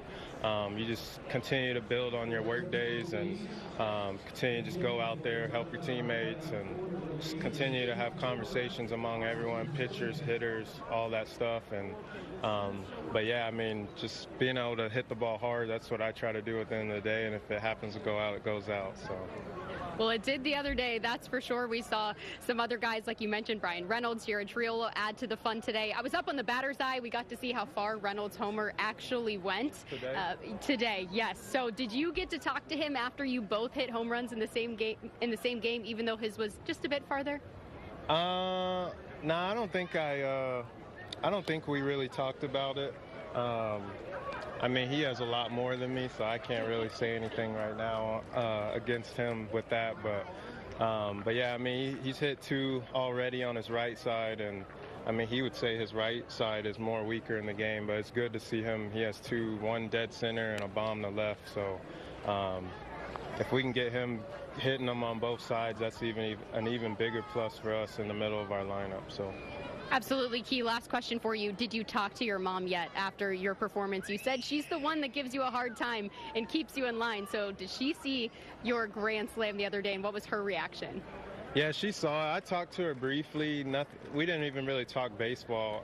We were talking about some other stuff off the field, but she saw it because, like, whenever I went in, I saw she had, like, posted, like, my key, whatever, home run or whatever. So, but yeah, she's always watching if she's not here, and same as really all my family. So. Well, she'll be very proud of you so far in spring training and how you've handled yourself as a leader as well. And Greg, Pirates fans are going to be very excited to see the Gold Glover this season too. No doubt, as he continues to mature, and you can hear that talking to Hannah. Ke'Bryan Hayes, now 27 years old. 9 years ago, the Pirates drafted him out of a high school just outside of Houston. Son of the former big leaguer Charlie Hayes. Yeah, it's pretty impressive what he's done, especially defensively, but we're starting to see that bat mature, and especially the power. We always knew he had power. He just didn't hit the ball over the fence. I mean, he'll hit balls routinely 110 plus miles an hour on the ground the other way, you know. So you knew as soon as he started elevating the ball, especially to the pull side, you know, those hard hit balls are not going to be caught. They're going to be in the stands. So what will a full and, knock on wood, healthy year for Ke'Bryan Hayes look like, both with the glove and with the bat? Signing some autographs there.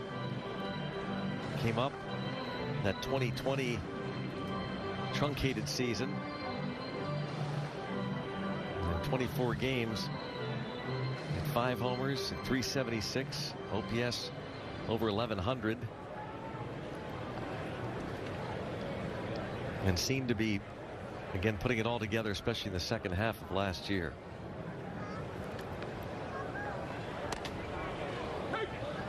First Pirate third baseman ever to win a Gold Glove. Greg Jones pinch hitting.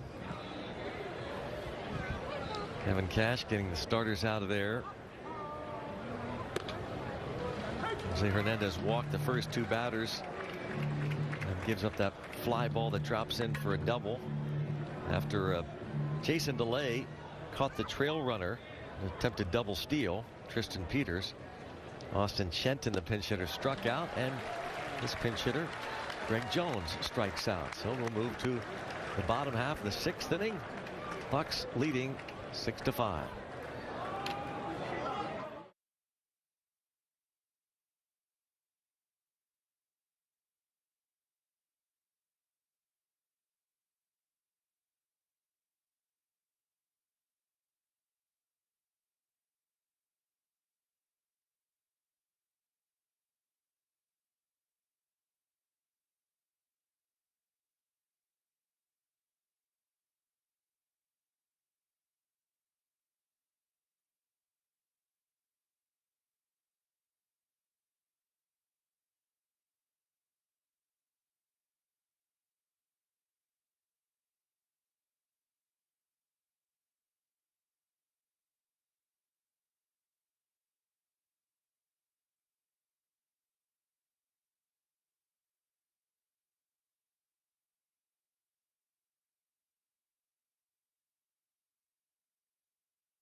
$6-5. Grapefruit League action from the friendly city, Bradenton.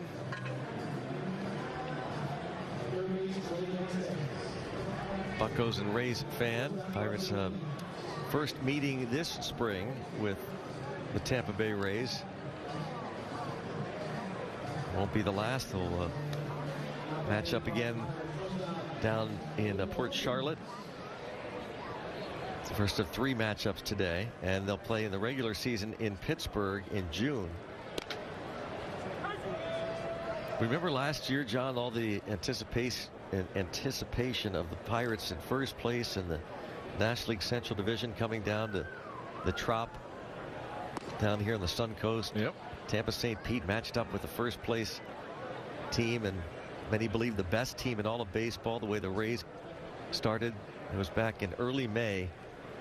That just seemed to take the wind out of the Pirates' sails. They were outscored 15-4 in that series. The Cannoneers has Jared Triolo. Let's see what they have to say. I do, in fact, have Jared Triolo sitting beside me. Jared, a very complete game out of you today. A 3-run homer, some great defensive plays out there. How complete did you feel your game was today? I felt pretty good. It's good. That was one of my first couple ground balls at second base, so it was good to finally get a couple of those. And then, yeah, the bat felt good after my first at-bat for sure. When you talk about your reps at second base with the competition going on, you're a pretty versatile player. How do you hope your versatility is going to help this team this year? Yeah, just talking with some of the coaches in there, just being available at any position whenever your name's called is pretty highly regarded on this team. And just being able to give guys, great guys like Ke'Bryan and, everybody else around the infield a break whenever they need one it's a good thing. Is there an ongoing home run competition secretly in the clubhouse right now? It seems like everyone is out here swinging for the fences, you being one of them from that 3-run shot. Not that I know of. I think just kind of putting it up in the wind and seeing what happens. It usually will go over the fence. So it was a good swing, and it was good to feel that for sure. I was up on top of the batter's eye when you hit that, actually, and I could see it sail all the way out. So we didn't have the distance on it quite yet, but it was far. Let me just tell you, it went back toward the parking lot. But you actually fixed your stance this year, standing a bit taller. Can you talk about what went into doing that, the decision? Yeah, just kind of talking with Andy a little bit and trying to tap into some more power and being able to get the ball in the air, kind of how I did today. That was kind of the plan, and it's feeling good. So that's good to hear. Someone else who is feeling good today. I was just talking to Ke'Bryan Hayes. He's still signing autographs for the fans standing in front of us right now. We had talked about his vocal leadership. You were one of the people who tipped that off to me. So how great is it to have someone like Key, who has won a Gold Glove, who's playing the game at such a high level, be a vocal leader for you out there? It's good. He's our kind of, I think he's our same age, but he seems like a veteran. He's been through it and he knows what he's doing, and it's really good to have an infielder like that on your team, especially, not only for his defensive plays, but just the way he carries himself and stuff like that. Can you talk to the energy in the clubhouse right now? There's a lot of veterans that just talk about how it feels different this year, but you being one of the young guys in there with major league reps last year, you got to play with a lot of these guys, Peggy out there being one of them. How is that energy of the clubhouse with all those young guys mixing? Yeah, it's awesome.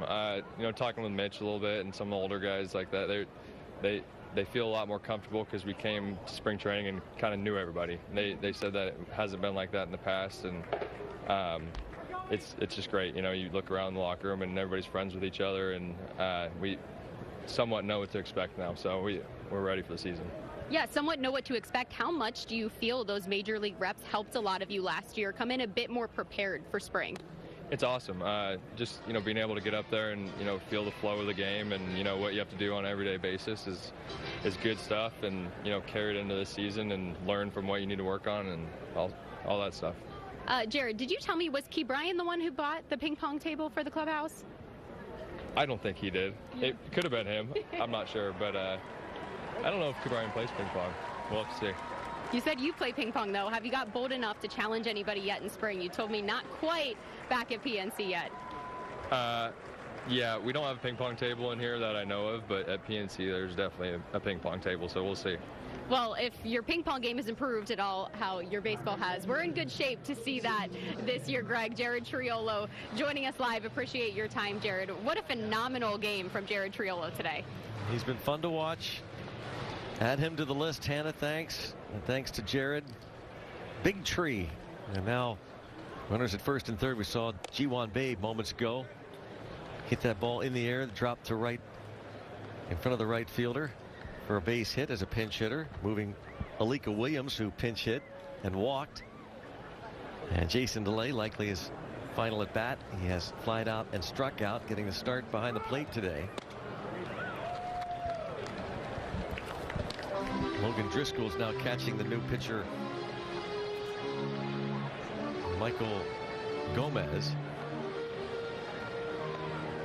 Gomez, AAA last year. Scranton. Runner goes from first. Ji-Wan Bae will go to second. Ball in the dirt, and there is the new first baseman Austin Shenton picking it, but RBI for DeLay. Bucks pick up their 7th run.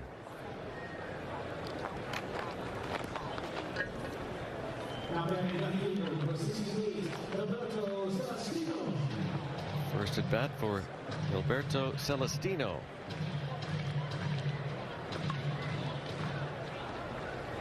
One of the new players in camp. Non-roster invite.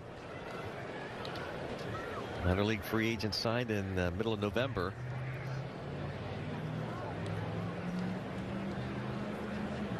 Two years ago played in 122 games with the Minnesota Twins.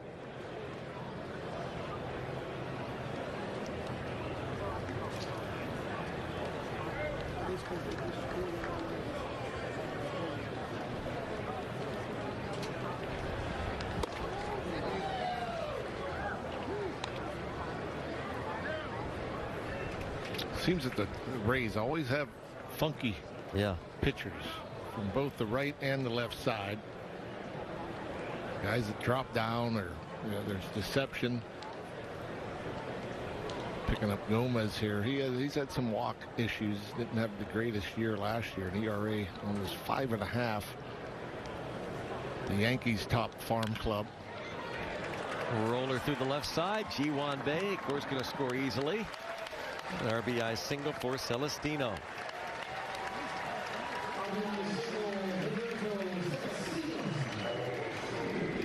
Jack Brannigan gets his first at bat. Kind of slinging it from down the side. Looked like a little slider. It stayed in the middle of the plate.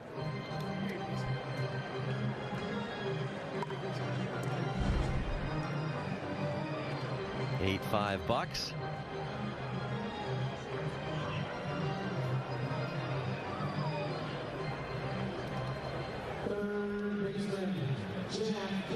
Brannigan moved to third base in the top of this 6th inning. Pirates draft him out of Notre Dame.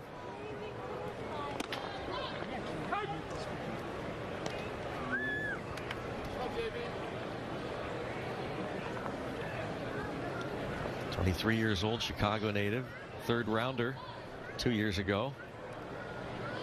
Played here in Bradenton and in Greensboro last year, the Pirate system. This is where the Marauders play their home games, a low A-ball club. The high A team in Greensboro.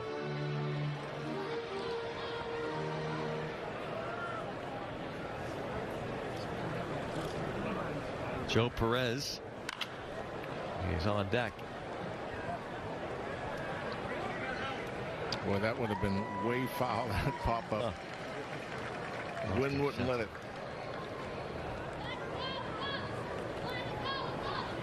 Well, Joe Perez, first at bat for him. Shenton at first base. Ronnie Simon is at second.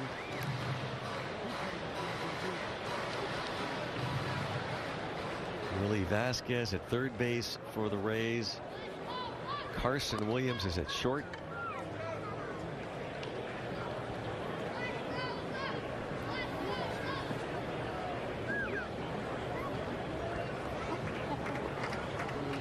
It's Tristan Peters in left.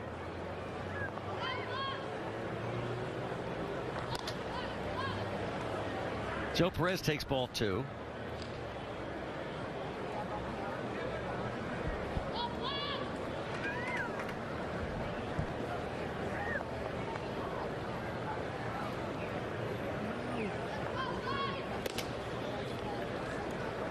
And a 3-0 count.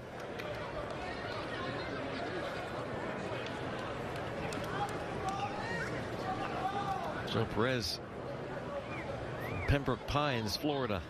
He's 24 years old. One major league at bat. That was 2 years ago with Houston. And he draws a walk. And Michael Gomez really struggling. Kevin Cash going to go get him. Nope.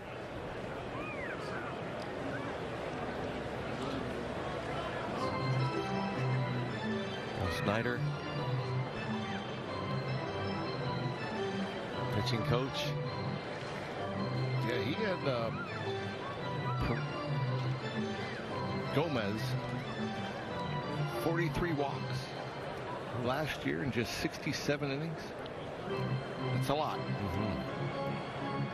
Hit 12 batters. Yikes.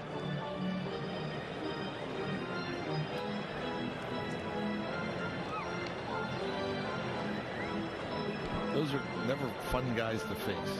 Guys are all over the place. All over. Yeah. He just signed him over the winter. Michael Gomez, 27-year-old who spent time in the Yankees organization. And now Malcolm Nunez. First chance to see him this spring. Nunez, one of the players the Pirates got from the Cardinals in the Jose Quintana deal.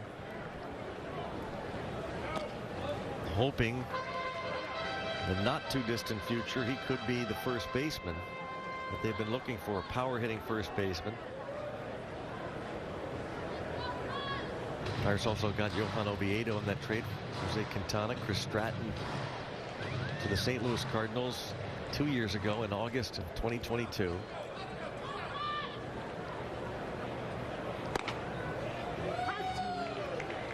And he's a young guy too, with, like you said, with the big power. And a little surprised he wasn't invited to big league camp.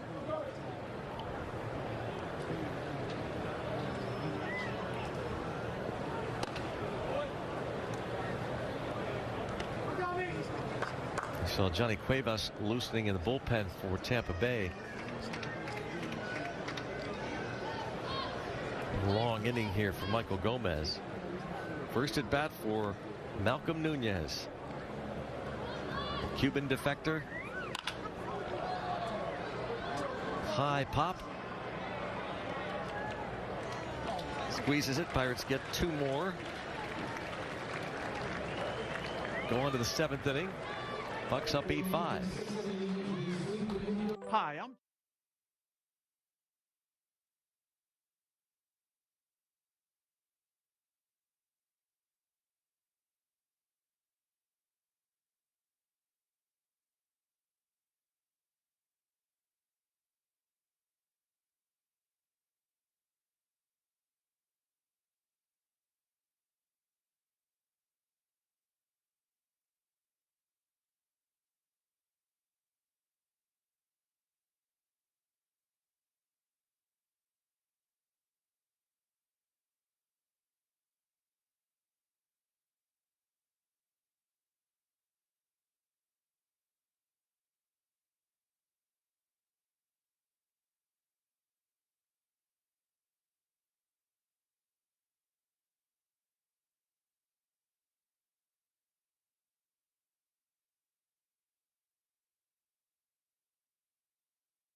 Our next spring training broadcast coming up on Sunday. Pirates host the Orioles right here at Lecom Park.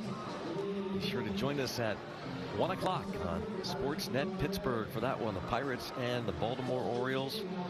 They played in Sarasota yesterday afternoon. with both these clubs, a lot of up-and-coming prospects. So Paul Skeens, of course, make his Pirate spring training debut. His 10 pitches, 6 strikes, a couple of them at 102 miles an hour.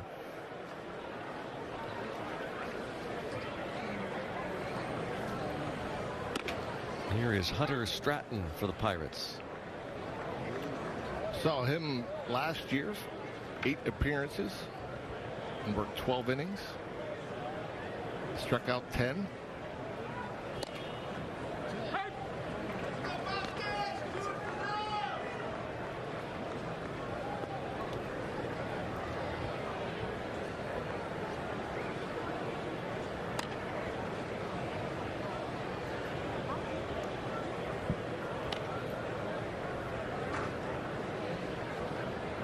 Lee Vasquez at the plate.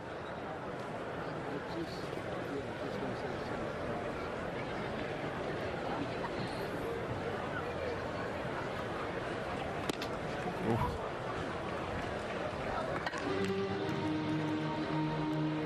were saying that a lot yesterday watching Paul Skeens, his Pirates spring training debut. What's funny is you talk about 102 and 100, 101, and he's up there with sliders and changeups. I mean, it's not just a power guy. This guy's a pitcher. Obviously, not many innings at the professional level, but just the way he handles himself, things he says, the way he presents himself. A pitching coach loves it, Oscar Marine. You have a prospect like Paul Skeens. Probably won't see him pitch again at the big league level this spring, although certainly we'll see him along with a bunch of other prospects in the inaugural Future Stars game here on Thursday night, March the 14th. There's another strikeout for Hunter Stratton. You know, he's just overpowering the first 2 guys here in the 7th. No chance.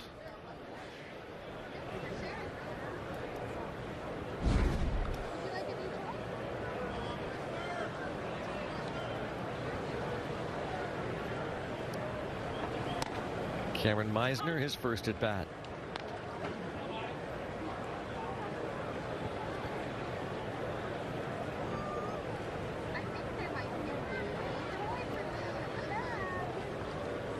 Talk to bench coach Donnie Kelly. Coming up in the bottom of this inning.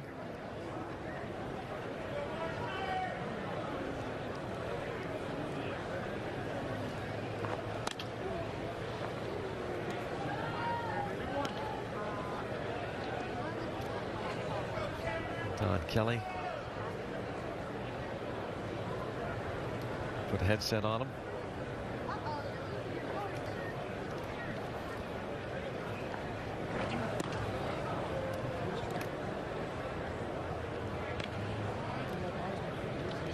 Three and 1 now on Meisner.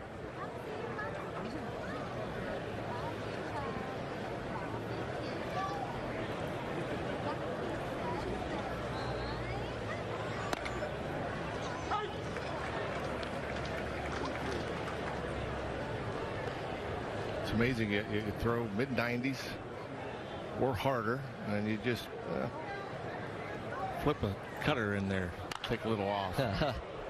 89. That's the slider there at 84. Had him way out in front.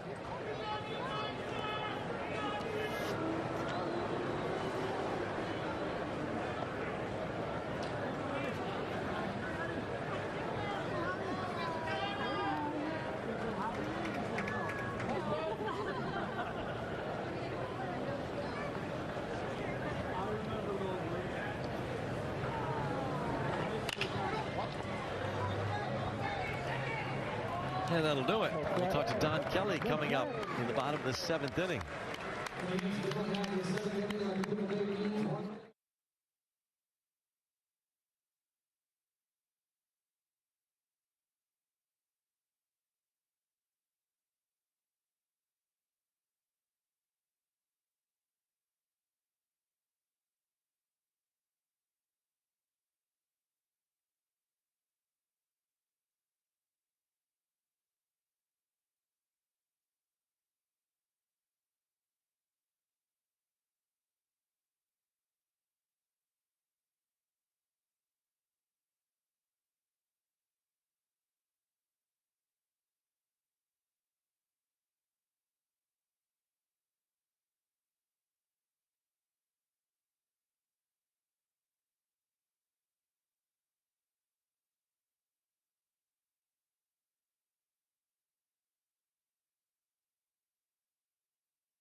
Brownie.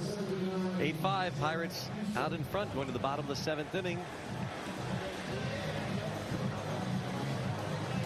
The Berg, and we welcome in a Burger, a Yinzer. Don Kelly, Pirates bench coach, joins us on headsets downstairs, getting ready to start his 5th season as the Pirates bench coach. Donnie, you're the busiest man in town. That's the way it is. We talked to the skipper the other day on a headset, and we said, "Boy, how do you handle it all?" He goes, "Well, Donnie does it all." What's it like for you? You know what? It's a lot of fun. Having COVID to really train me the first couple years, and now getting into camp, and I feel like camp's gone really well so far, and the trust that Skip has in me and the staff that we've got, they do a phenomenal job of getting everybody going and making sure that all the work gets done. So it's been really great so far. We're seeing a lot of prospects. Here's one at the plate right now, Termarr Johnson. What do you think of this kid? Oh, man, I can't say enough about him. Last year, unfortunately, got his spring training with us, got cut a little short, hamstring, I think it was. But to see him come out the year he had last year, and now to be doing what he's doing and here with us early on, it's been phenomenal to see him play. The energy he brings to everybody, can't say enough great things about him. By the way, Donnie, the real Pittsburgher is behind you. That's right. Gary Green. Altered ice high, baby. Another city leaguer. There's another hit for Termarr Johnson, by the way. Hey, can you see him there, Rock? I saw Gary Green, of course. Always love seeing Gary Green. Man, true Yinzer. True Yinzer, just like you. How O'Neal Cruz, obviously, coming off the injury, first camp. How's he look? He's been great, moving really well. Swing looks great. Yesterday, a couple knocks. Just really excited to have him back. Obviously, a big part of our team, big part of the lineup, and great to see him healthy. I mean, just watching him move around out there at short, you miss him. I mean, he's so rangy, and he looks like he did before the injury, no? No doubt. He's moving really well. Obviously, the arm is still there, and really excited to have his bat back in the lineup. Sung-Jae Chang is at the plate. He's getting a lot of playing time. I guess the fun part of all this for you, even though it's been so busy, Donnie, and for us and the fans, is to watch so many. It really is like going back to 11, 12, 13, 14 spring trainings for Pirates fans, to watch all these prospects just fill up the dugouts. It really is, and a lot of them. I mean, Chang has done an awesome job too. To see him compete and all these guys get out there, they're some of them in their first big league camp, and really doing a great job. I think that the pitching prospects, hitting prospects, the way that they work, the energy they bring, phenomenal so far. Do you feel like this spring is the first spring since you've been on the coaching staff to where guys that should be in the big leagues won't be? Oh, it's a really good point. Yeah, I mean, you got guys that maybe deserve to be there, that you see the competition that we've got going for second base, the way that the at-bats they're having, and not just the hits, the at-bats, working counts, walking, doing a great job with that. So I think that when you see the strides that they're making, and I think that on that note, the depth that we have to be able to backfill in the case of something unfortunate happening is something that we haven't had in a while. Throwing Connor Joe out in the center field, he looked pretty good today. He did look pretty good. It's like a young John Wayner out there. He never played there in his life, he said, Donnie. and you put him out there in center field today at Lecom. Lecom with the wind and the sun and everything going on. It was he did a great job. Is the thought there just to give him a little more versatility? Yeah, I mean, he can go anywhere on the field. First base, outfield. He did a little bit of work at second base last year, and he's really been what a phenomenal teammate and baseball player. I agree. So Jared Triolo, obviously we got to see him last year, mostly third, first, maybe a little bit at second base. I mean, what he did today, I don't know. It's pretty ridiculous. Ridiculous. I mean, when you talk about a baseball player and just the way that he goes about it at every position, I mean, you talk about a guy that can play anywhere. He's one heck of a ball player. You think about, because you talk about a lot, I know you guys as a staff, especially when you get young players up there, the speed of the game and adjusting to the speed of the game. He seems to slow it down most of the time. It's like he's so cool and relaxed, but when he has to speed it up, obviously it's there. It is. And you know how hard it is to play multiple positions too.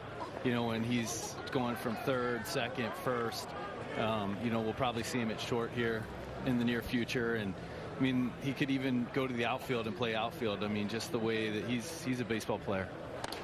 Would that be, is that, because I thought maybe we'd see him out there this spring. Any plans for Triolo to go out there? I'm not sure. I don't think right away. You know, I don't know. He's got enough going on in the infield. Just, you know, in talking about a baseball player, it's something that, you know, I think that he could. But right now, no plans for him to do that. Just playing third, short, second, maybe a little bit of first. But the way that he's come along with the bat, the power that he showed at the end of last year, and then we saw what he did today with that home run, you know, doing a great job. Yeah, I wouldn't normally ask you about pitching, but what it looked like from the side, Paul Skeens yesterday. Oh, man, that was electric. Just, you know, he obviously the great stuff, but the presence that he has and the being able to command triple digits like that, it explodes out of his hand, and, you know, really fun to watch yesterday. G1 Bay. Good at bat. Back-to-back walks, bases loaded. Talking about the power, Donnie, that has showed up recently. Now it's a dozen homers, including today. Reynolds and Triolo bombs, and this guy the other day cleared the canopy in left field. It was an absolute blast. I think that one might still be going. Abraham Gutierrez. That was a bomb. Yeah, the guys have got really good swings off, and Cabrian going oppo, the ball he hit poolside the other day, big home run. You know, we've had really good at bats, and I think, you know, this inning, base hit, walk. You know, the patience that we've shown too with some of the guys and the way they've worked the count and got into good counts is really impressive so far. Is there one thing in a couple of weeks that has really stood out to you, something maybe that's even surprised you? One player, one thing? Oh, man. It's hard to pick out one thing as far as a player goes. I think that the energy with which these guys have been working every day, obviously at the beginning it's exciting to be back in camp, but they've carried that on so far through this first stretch of games, and you know, just want to keep that going throughout camp as we lead up to the season. It's been really impressive how they've gone about their business. Do you feel there's a different presence in that clubhouse, almost like, you know, we're grown up now, it's time?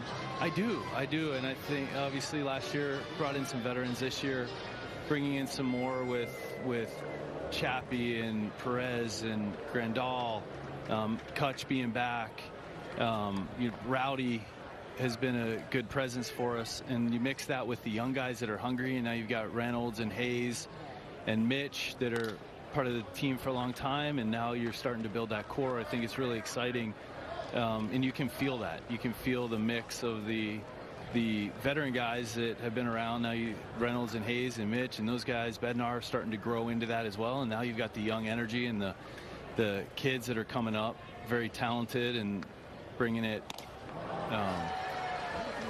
bringing the energy too. It's been really good. Abraham Gutierrez goes down on strikes, brings up Gilberto Celestino. I guess the reason I asked about the one thing, Donnie, because I thought about it the other day watching batting practice, and John and I talked about this on our webcast yesterday and earlier today in this game. I don't remember, it's been a long time, let's put it that way, a Pirates team that has the potential, stress that, I'm not saying they're going to do that, but of several guys, as John said, almost every position you could envision 20 or more home runs. Yeah, I mean, it is. We've got the potential there, and you know, when you look at, like we were talking about, the depth, I think the depth of the positions that we have, but the depth of the lineup as well. You know, filling out the middle with some power. We've got some speed, some athleticism in the field. It's really exciting. Gilberto Celestino with a count of 1-1 Don Kelly, 5th season. Hopefully this won't be the last pitch of this inning, because I want to ask both of you. Oh, good. Look, a little roller over there. Drop and roll for Tamar Johnson on that line foul. Both you guys have the distinction of having played for now a Hall of Fame manager. And if you ask Jim Leland, he'll say two of his favorite players that played for him, Don Kelly and John Wehner. What was it like playing for Leland, now a Hall of Famer? Oh, man. I'm sure Rock feels very similar, but unbelievable. And especially being, you know, two guys from Pittsburgh. And I grew up watching those early 90s teams, and just awesome time watching even Rock play and being, you know, having, I mean, Rock, last home run at Three Rivers? Correct. You know, that was part of my childhood. I don't mean to make you feel old here, but, you know, to watch Rock play, and he played for Leland, and to, you know, have that opportunity myself, and to now that he's deservedly a Hall of Fame manager, just a great experience for me. And just, we could tell stories for days about playing for Leland, right, Rock? Well, no doubt, 100% the best. He was the greatest, certainly deserving of going in, and he's still ripping on us. Both of you guys. Yeah. Yeah. He's still getting us good. Oh, he doesn't hold back. No. Still tearing us up. On video, we got it. Don't you, Donnie? Oh, man. People in Mars got to see it. Yeah, it was pretty funny. Is that right? Yeah, pretty good stuff. Oh, man. He's having some good swings here. Yeah. Celestino in camp as a player that maybe talk about depth, and even if these guys don't make the big league club, you should have guys available at the AAA level to step in at some point during the season.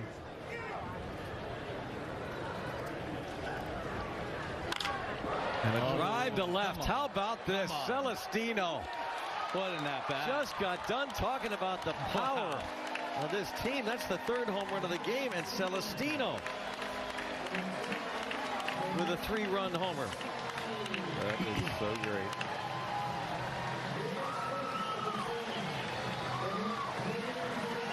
Yeah, you don't get a better at bat than that. Also known as a grand slam. Celestino, 3rd home run of this game for the Pirates. How about it? That was a heck of an AB. You could tell those swings he was taking and the balls he was fouling off. Man, wasn't that bad? You know, it's funny. A couple of those, maybe 3 of those, were sliders away from him, and that looked like a two-seamer that ran in almost off the plate, Donnie, and was able to pull the hands in. Good stuff. That was. Yeah, hard to tell from my angle here what some of them were, but he was right on all of them. Yep. Hey, Donnie, thanks so much. Good timing to have you on. That was great stuff. Really appreciate it. All right, guys. All right, take it easy. Take care. Donnie. See ya. He's a real Yinzer. Don Kelly. The grand slam by Celestino. I'm Jamie Bordas. At Bordas & Bordas, many of our clients have been injured, and some have lost a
Jack Brannigan takes a strike. Trevor Brigden, the new pitcher for Tampa Bay. The Pirates leading now 11-5. Second grand slam here in the last 3 games at Lecom.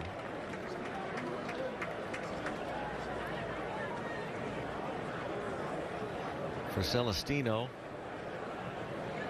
5, make it 6 hits out of 12. That's a dozen runs now the Pirates have put up today to lead it a 12-5 score and a strike 3 call. 12-5 bucks. Minson Insulation. We are the energy conservation specialists. Our reputation has been built.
Celestino hit a grand slam. Pirates up by a 12-5 score. And you want to howl? We're going to hear a lot of that once he gets to the big leagues. Sure, we'll have a Wolf pack. Here is Jackson Wolf. And that's a tall drink of water. 6'7". Looks like he's handing it to the catcher. A little funky. Drops down a bit.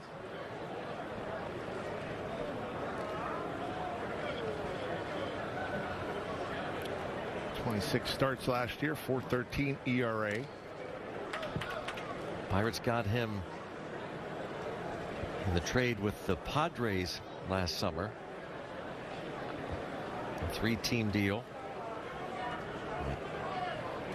Brought them Jackson Wolf. It was G-Man Choi and Rich Hill also being dealt. He walks Logan Driscoll on 4 pitches. Jackson Wolf, this is his season debut. He pitched 1 game for the Padres last year in July, his lone major league appearance out of WVU.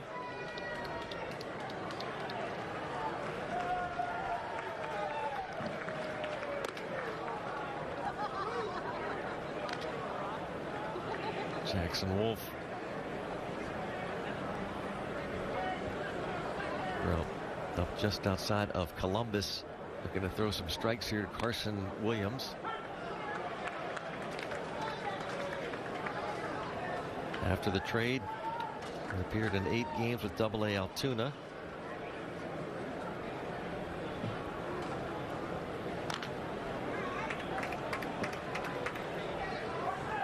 Good little change up there.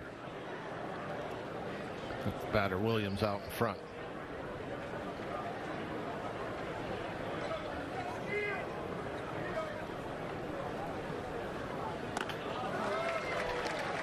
And then a little slider. Now on strikes.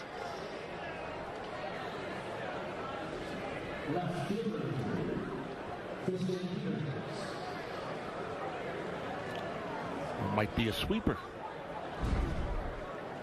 There has to be a lot of break on that pitch from where he's releasing that ball from.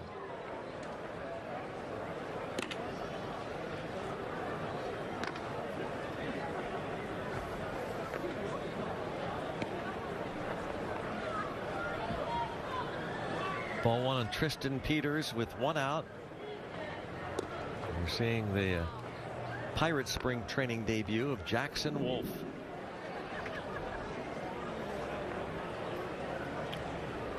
6'7" frame. Down around 3/4 with that release.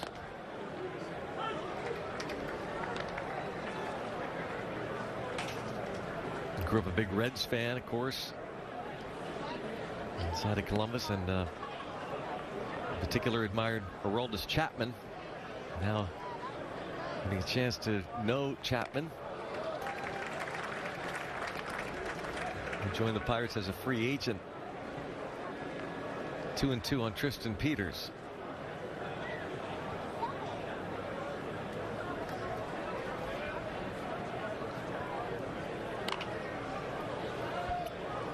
Yeah, it's velocity-wise, 88 to 90. But to a hitter, it's looking like it's getting on him much quicker than that. With the release point, some deception in that delivery. Peters having a hard time getting the bat head out.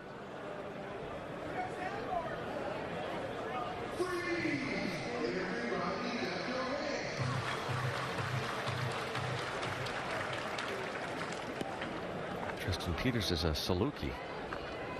Oh. I think. Yeah. Southern Illinois product. Goes down swinging, and I mentioned that because of Derek Shelton. Also a Saluki. Yeah, he was trying to catch up to that fastball, so you start cheating. Start that swing a little bit sooner. You don't get the fastball, you get the breaking ball, and by the time you realize it's breaking away from you, you already pulled the trigger.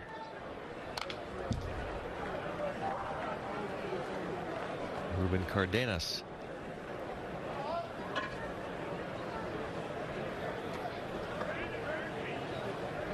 Mitch Keller started today for the Pirates, went 2+ innings, got his work in. 4 hits, couple of walks, 3 runs. Willie Peralta was interesting, the veteran, the former Brewer. Couple of scoreless. Kyle Nicholas gave up an unearned run in the 5th. Jose Hernandez gave up a run in the 6th inning, walked a couple but struck out the last 2, and Hunter Stratton a 1-2-3 7th. Now Jackson Wolf, high pop. Malcolm Nunez over at first base into the bottom of the 8th inning. Pirates up 12-5.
Pirates leading it 12-5 in the bottom of the 8th inning. They're over the Tampa Bay Rays, and Trevor Brigden facing Joe Perez, who walked in the 6th. This is the leadoff spot of the batting order. Jared Triolo started at second base today. He had a 3-run blast in the 2nd inning, his first home run of the spring. Made some spectacular plays at second. Brian Reynolds hit second in the order, played left field, and homered in the 1st inning. It was his 2nd home run. And then Brian Hayes also delivered an RBI double off the wall in right center field. He was the designated hitter today, the top 3 in the order.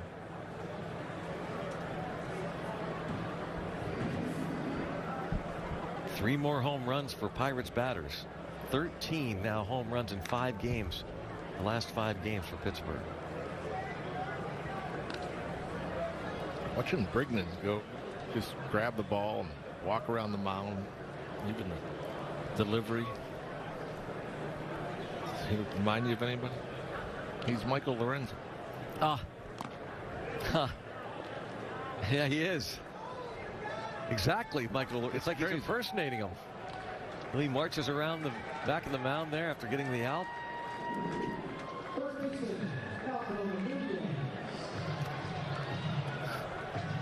Not much of an offer there, but rolled it. It was a foul tip into the mid. Malcolm Nunez, a fly ball left field.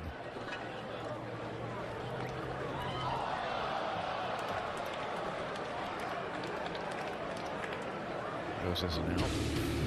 Tamar Johnson had the RBI, the single in the 7th inning at bat. This is what he did on Monday in Dunedin. Look at it. The wind was not a factor.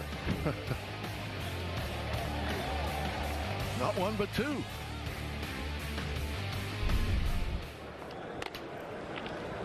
Top second base prospect in baseball. And seems to be on a fast track. Yeah. Got to imagine he'll be in Double-A this year. At least. Which means he'll be in Triple-A in 25. Which means, could we see him as early as next year? I mean, you think about what Jackson Holliday's done. Yeah. 20-year-old. Tamar Johnson will turn 20 in June. This Atlanta native who was 4th overall pick in the 2022 draft.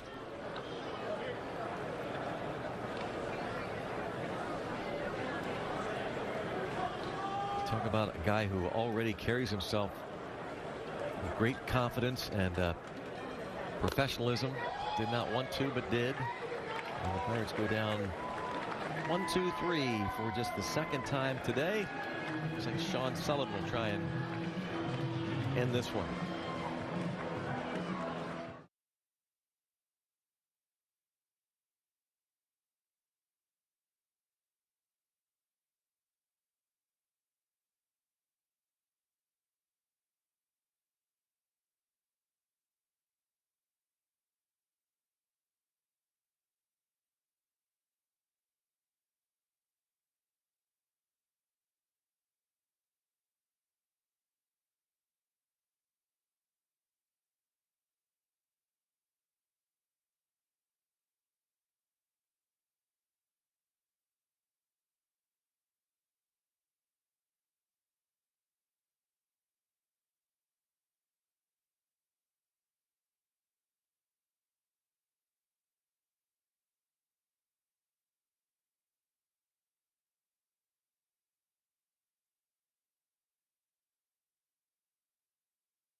Bucks lead 12-5, ninth inning here at Lecom in Bradenton.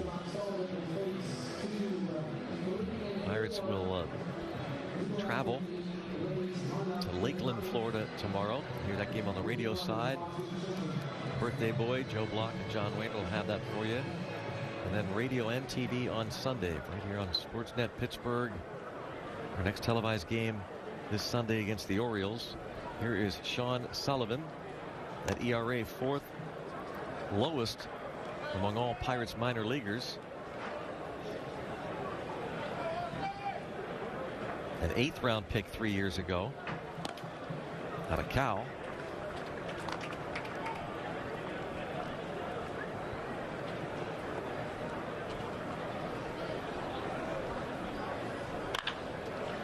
Austin Shenton.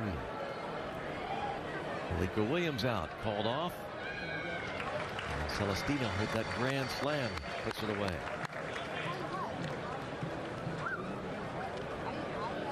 Roberto Celestino. Grand slam in the 7th inning. Jared Triolo and Brian Reynolds also homered today.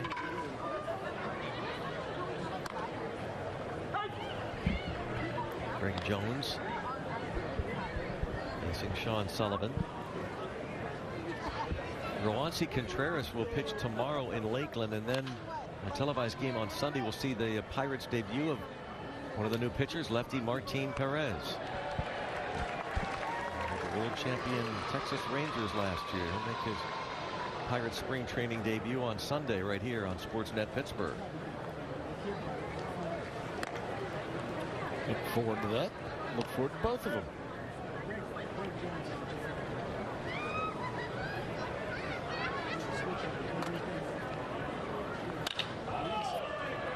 And into left from Greg Jones.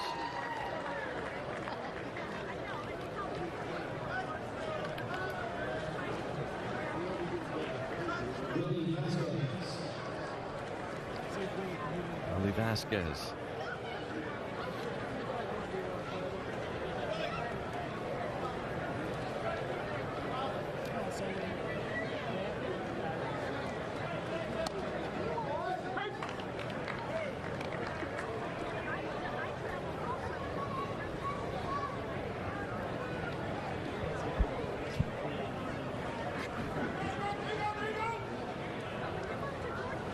Sean Sullivan, one of the 69 players in camp, 65 active currently in Major League camp.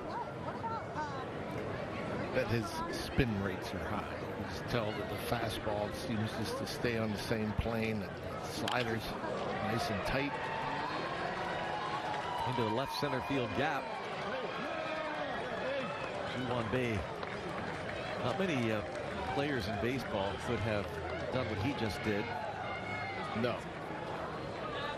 Can't teach what he just did. Just great speed.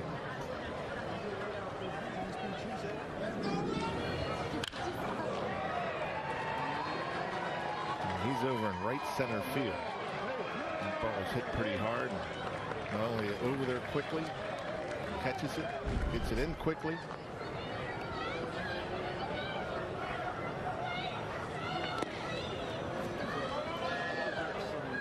Times last year we saw Bay go in defensively in center field.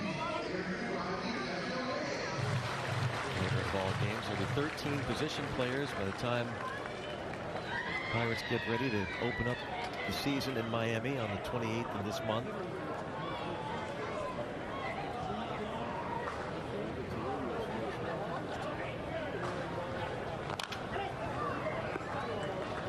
Decisions to be made. Talked earlier about how it is likely that they have penciled in those 26 players are likely to be. And we know some of them, of course, like Rowdy Tellez and O'Neill Cruz, and Hayes, and Reynolds, Sawinski, Grandal. We have not seen Joshua Palacios since he's been bothered by leg or some kind of ankle tenderness, so we have not seen him, but he figures to be one of the outfielders. Without a doubt. job he did last year. Andrew McCutchen has not played in a game yet, but he's been taking batting practice coming off that Achilles injury, so he feels fine.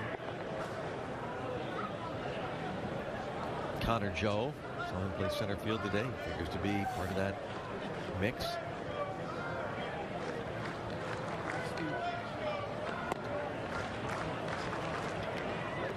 And you start looking at if Grandal's one of the catcher, then he's either backing up Henry Davis, you would presume, or Jason DeLay is backing up Grandal.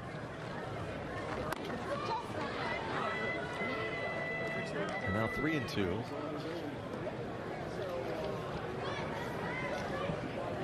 So with all those names just mentioned, that and Jared Triolo or Peguero or Bay, whoever it might be, Gonzalez starting at second. Into center field. A 3-2 pitch. Ronnie Simon singles off of Sean Sullivan. In his third professional season, Sean Sullivan at High A Greensboro 2 years ago. Finished with a .468 ERA. We mentioned last year at Altoona, .388 earned run average.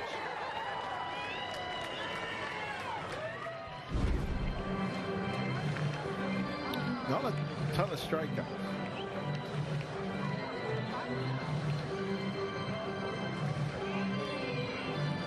After a long talk. Don't see anybody up in the pool, in the Pirates bullpen. Sometimes when you see the long talk, buying time, doesn't seem to be the case. I mentioned earlier that the Maple Park product Justin Mice was up a couple of times here this afternoon. Might have finished up an inning. Cameron Meisner now with runners at first and second, one out, 12-6 game.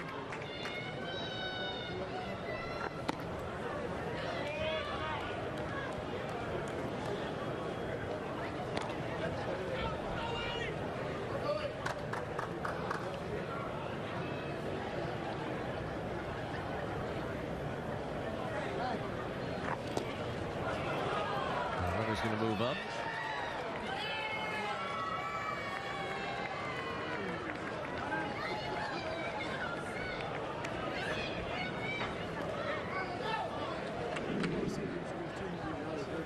Two balls, no strikes. Not sure if that's a changeup or a slider. Spiked two in a row.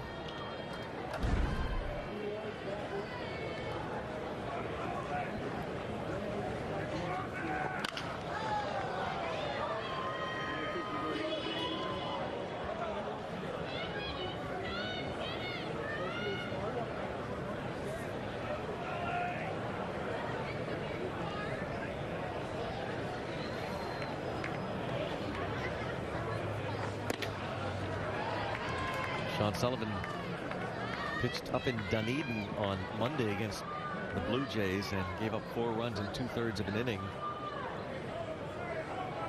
So you know the nerves are there. 23-year-old. This pop-up is going to drop in.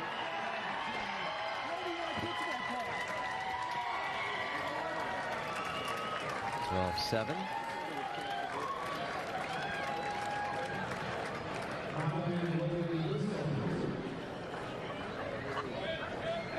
I think anytime, I mean, we've seen this with some of the young Pirate pitchers that have come up after, great minor league careers. And all of a sudden the stuff that they used to throw that got people out doesn't get them out anymore. And then, the confidence, no doubt, you're going to struggle with confidence and start, not trusting the stuff that you've been so successful with. Maybe try to be more fine with your command, maybe overthrow, maybe start throwing different pitches in different counts you wouldn't normally do.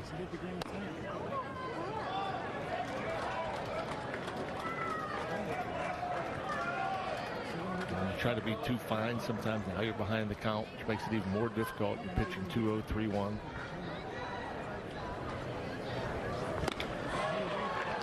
Nice change up there. Driscoll, the lefty, is looking dead red fastball. Big cut way out in front.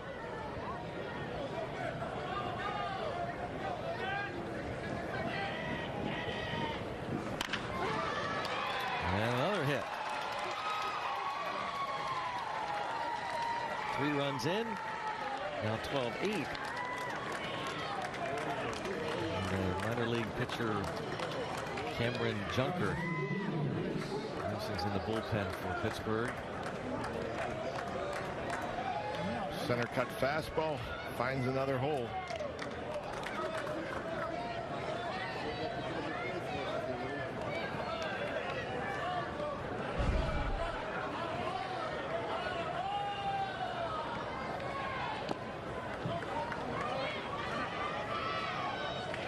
Carson Williams.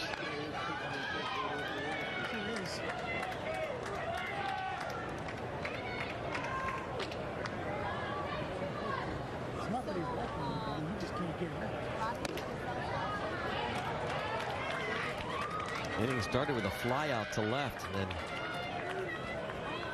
it's been a struggle since. 5 straight hits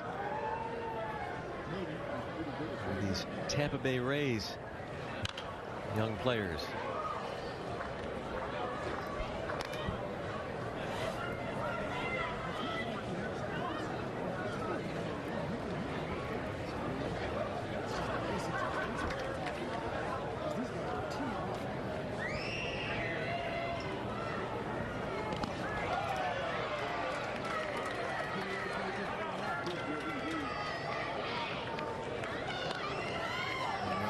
Pitches, I would think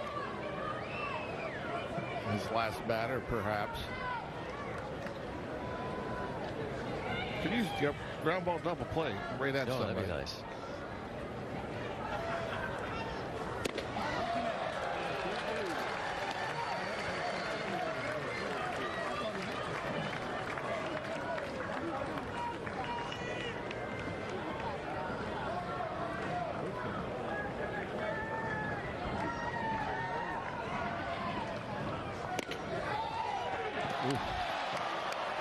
I mean, it's on the plate. Williams thought it was up.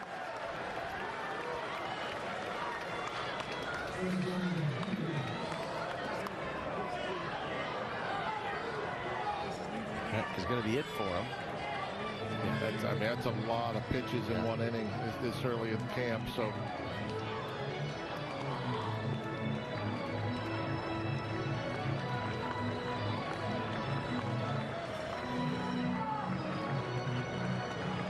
He won't find confidence.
Pirates lead 12-8. They needed those runs.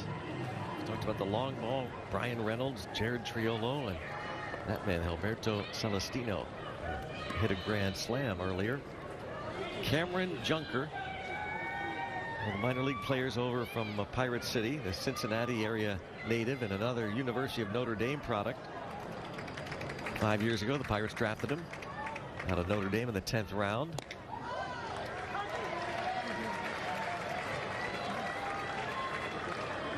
He's already pitched in a couple of games this spring.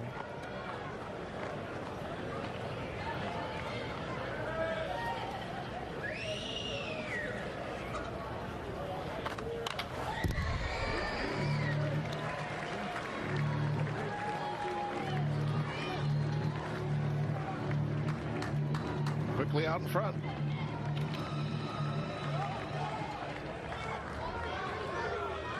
Pitched Altoona and Indianapolis briefly last year.